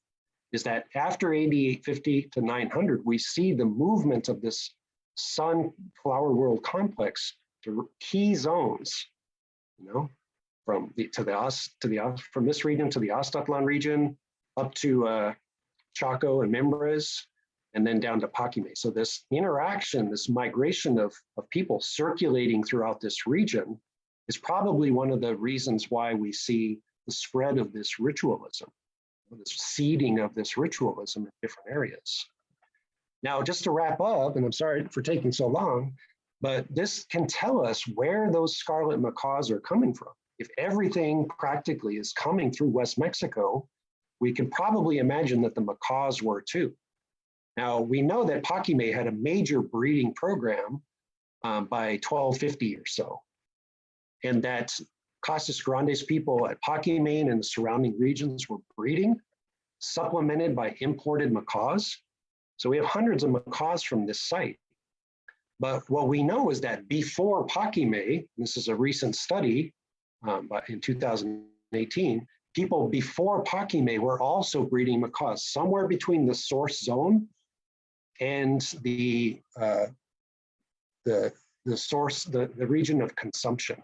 So there had to have been some intermediary source region, because we know that all of the macaws prior to Paquimé are mapping right onto a very particular haplogroup, haplogroup 6. So Paquimé may have taken over that route when they started up their breeding program. Now, Carrie Schmidt has determined that this haplogroup 6 occurs only in sort of this Gulf Coast region down to the Isthmus of Tehuantepec and all the way into the Maya Gulf Coast region, what we know so far. This is a breeding population range, and those haplogroup 6 macaws could come from anywhere within these regions. I suspect it's probably coming more from this southern Isthmus of Tehuantepec region, and they're moving up the coast. Okay, so what we have then is that model that, well, they could be people coming down through the Gulf Coast region, getting the macaws, bringing them back. Well, all the evidence I presented today should tell us, or should point us more towards West Mexico. So if they're coming up the coast from the Oaxaca region, this might be a key zone of connectivity in the importation of scarlet macaws and the supply of scarlet macaws. We may also consider that, you know, there's some things that will be presented in the future, in the near future, about connections between West Mexico and the Huastec region. Some of the macaws could be coming across this route as well, but still right through that core zone. So this might be the intermediary region that we should focus on for macaws. Okay, and so that's essentially the gist of my arguments for today, is that the majority of evidence for Chaco, Mimbres, and Casas Grandes connections to West Mexico fall within this core zone right here. Maybe even more specifically, this northern part of that core zone. So if we want to devise models of local origins and endogenic models for the Southwest, you know, if we're looking at only the local dynamics, we're going to come up with those endogenic models. But if we look at the broader picture of what's happening in these adjoining regions, we're going to get a really different picture about what's happening in the Southwest in terms of social change. And that's all. Thanks. Well, Michael, thank you very much. That was, I was enwrapped the whole time and really enjoyed that discussion. Now we've got, a couple dozen questions, so I'm going to have to be a little bit selective and try to combine a few, and we'll get through as much as we can without, I'm just saying I'm not going to be able to get to all of these. I'm going to combine a couple that from folks that I know and try to encapsulate the gist of it, and ask, what do you think about the potential for transmission of ideas coming back from the Southwest into West Mexico? Because this is a fairly, I wouldn't say one-sided, but it's saying that the diffusion really is coming almost exclusively from Mesoamerica or from West Mexico. What do you think might be the potential for things coming back down? For example, like the rain, the cloud imagery and smoking, there are definitely some pipe artifacts from Basket Maker 3 contexts in the US Southwest that suggest there might be indigenous approaches to that relationship, and other questions about, say, ball ports that are previously existing in what's now southern Arizona. How do you see this mix, and is there any potential that there's actually a little bit more of a two-way street? I wouldn't doubt that there's a two-way street, and I've really I've been looking into this subject matter for going on 20 years now almost. And I've really tried to understand better how the North is really impacting these Southern developments. And I would not disagree to say that there was some connectivity from north to south. But the overwhelming evidence that I see, just being based doing field work in West Mexico, is that we're seeing it earlier in the south and later in the north. Now, the really one of the answers to that question is we're going to have to ask indigenous people themselves, because they hold those oral traditions of migration.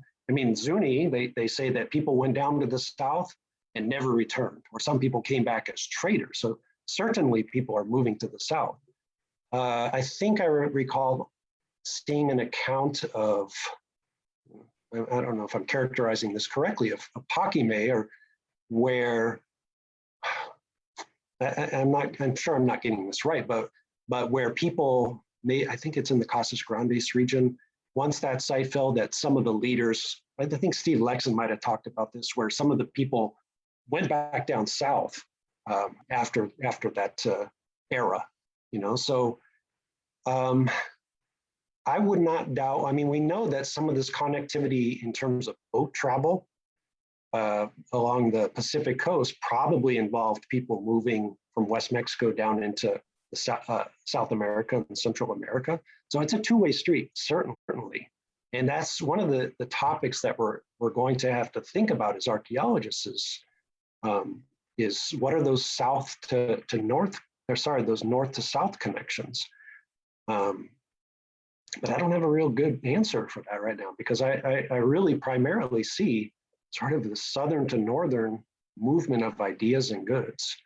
Now, in terms of things like pipes and smoking, I don't have an issue necessarily with pipes being used for cloud production. My point is that this smoking for clouds in relation to flower world ritualism in particular.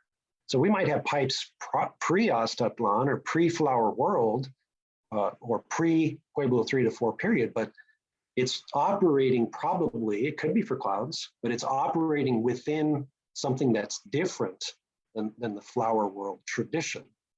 Ball courts, I recall Dave Wilcox arguing that Hohokam ball courts, these sort of oval-shaped earthen mounds, are not the same thing as the Casas Grandes eye-shaped Mesoamerican ball courts. So I agree with his argument there, is that the Mesoamerican eye-shaped ball courts for Pakime are very different ideologically than the Hohokam ball courts.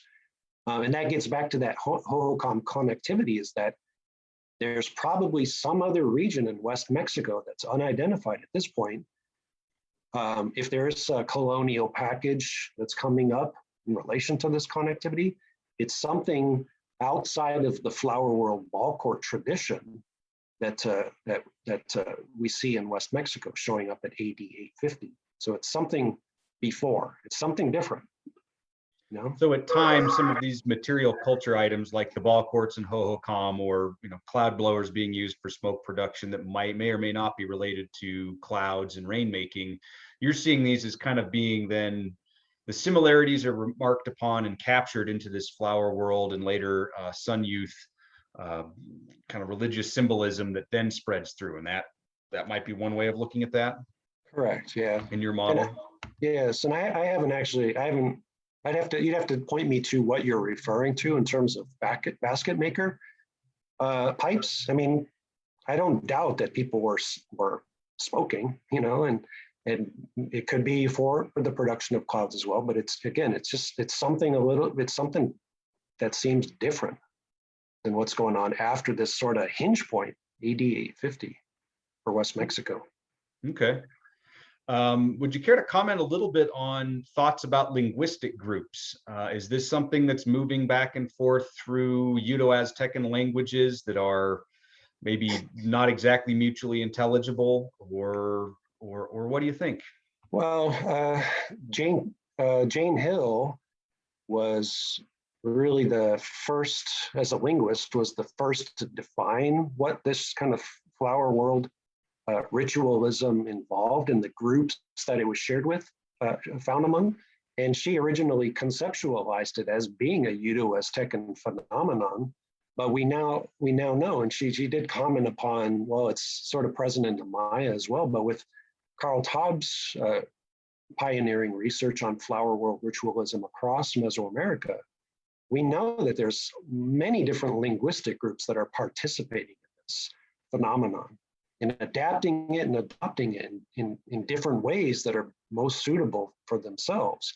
And so it's really, I don't see it restricted to any particular linguistic group.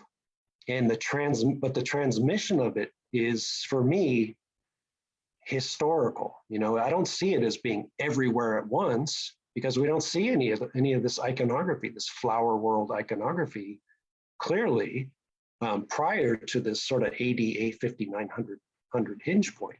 So I don't see it as sort of this ever-present, always in existence phenomenon that just sort of pops up at certain points in time in the material culture. There's historical transmission between interacting groups, and these groups can be multi-ethnic and part of multiple linguistic groups.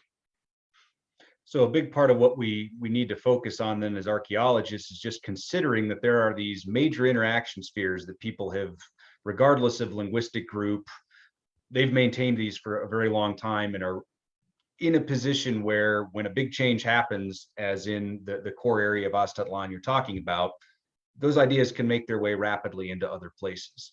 Oh, absolutely. Yeah. Well, for example, with the hohokam, I mean, their flowers are very rare on their Gila Butte bowls. And I don't see them as dating to the early part of that range, but Henry Wallace, in a recent conversation, he said no later than 850. And so Ostatlan is just getting going at around 850. So I don't necessarily see hohokam sort of just inventing this flower world imagery or ritualism on their own, as so much as they're probably getting these ideas from Ostatlan people that are just starting to practice flower world ritualism. And then that's when we see also in the 900s, the copper bells showing up in the hohokam region as well. So it's this really narrow sliver of time where it seems like this transmission occurred and maybe sort of just petered out or just sort of became more diffuse and not really recognizable in some areas. But then it could have come back later in time with the Salado expression and their interaction with the Casas Grandes region or the Kayenta migrations and things like that. Mm-hmm. So it could sort of show up, sort of disappear, and then come and express itself in relation to other types of social interactions with other social groups later in time. I've got a couple questions that are fairly specific, but they relate to a couple of the things you just touched on. First of all, the name Astatlan, is there any relationship between that and Aztlan that's often mentioned in some literature, or is that a conflation?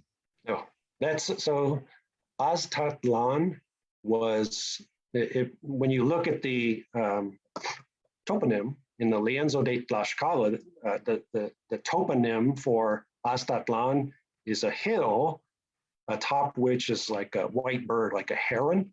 So Aztatlan basically just means place. Tlan means place of, and so it just basically means place of the heron, sort of interpretation. Just like Mazatlan means place of the deer, and so forth.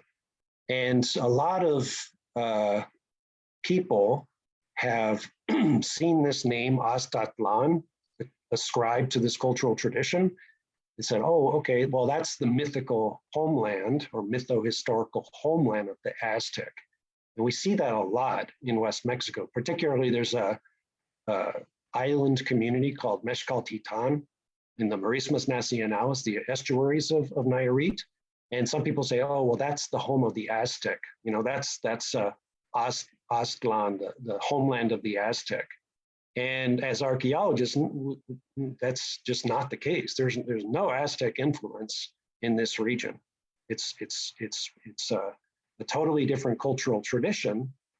I mean, Aztec is connected to the Toltec and also peripherally to the Nahua Mixteca, but we don't really see any Aztec origins in any of the material culture really for the Ostatlan tradition.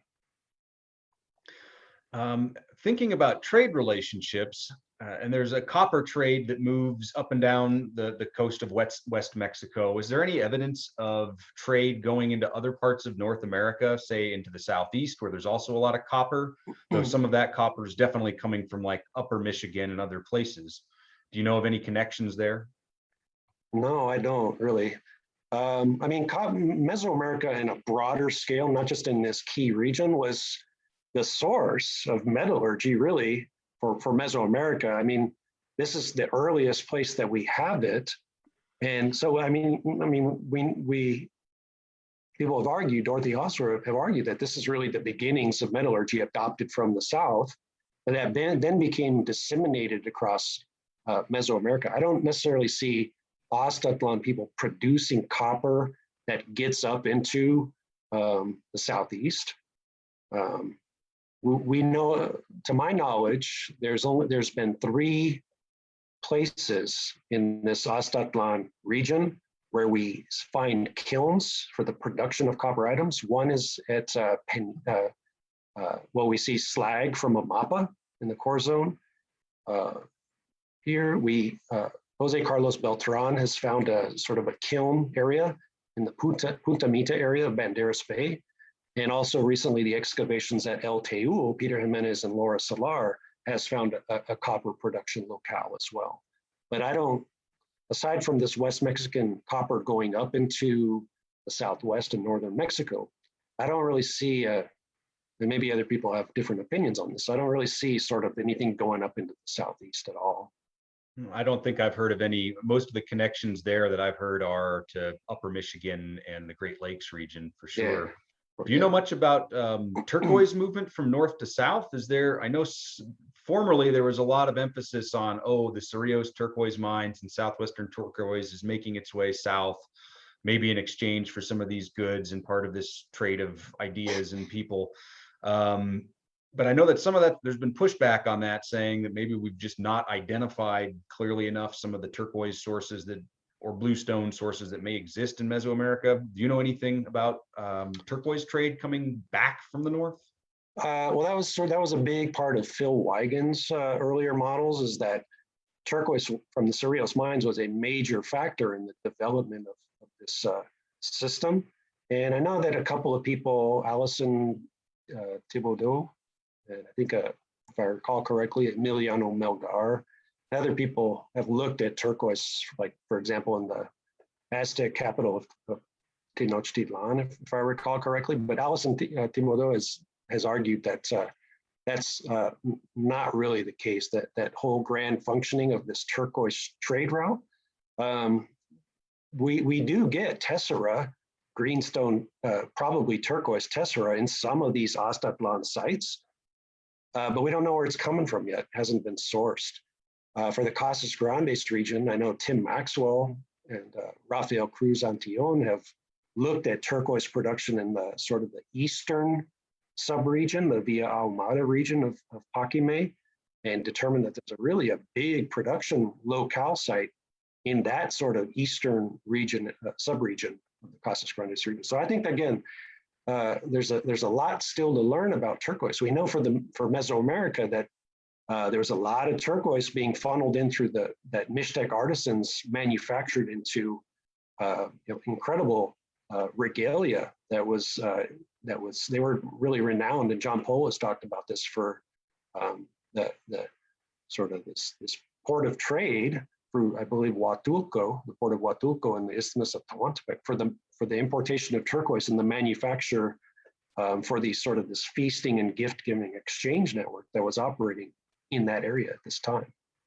So I don't know, there's just still so much we don't know. Just don't know a lot about turquoise within Mexico at this point, it sounds like. Well, I mean, maybe it's just me that doesn't know. No, I'm same here where what I've heard is that there's just a lot that's unknown about the sourcing within Mexico. I mean, it's a huge country. There's a Yeah, lot yeah, of yeah. sources that are probably not well studied yet.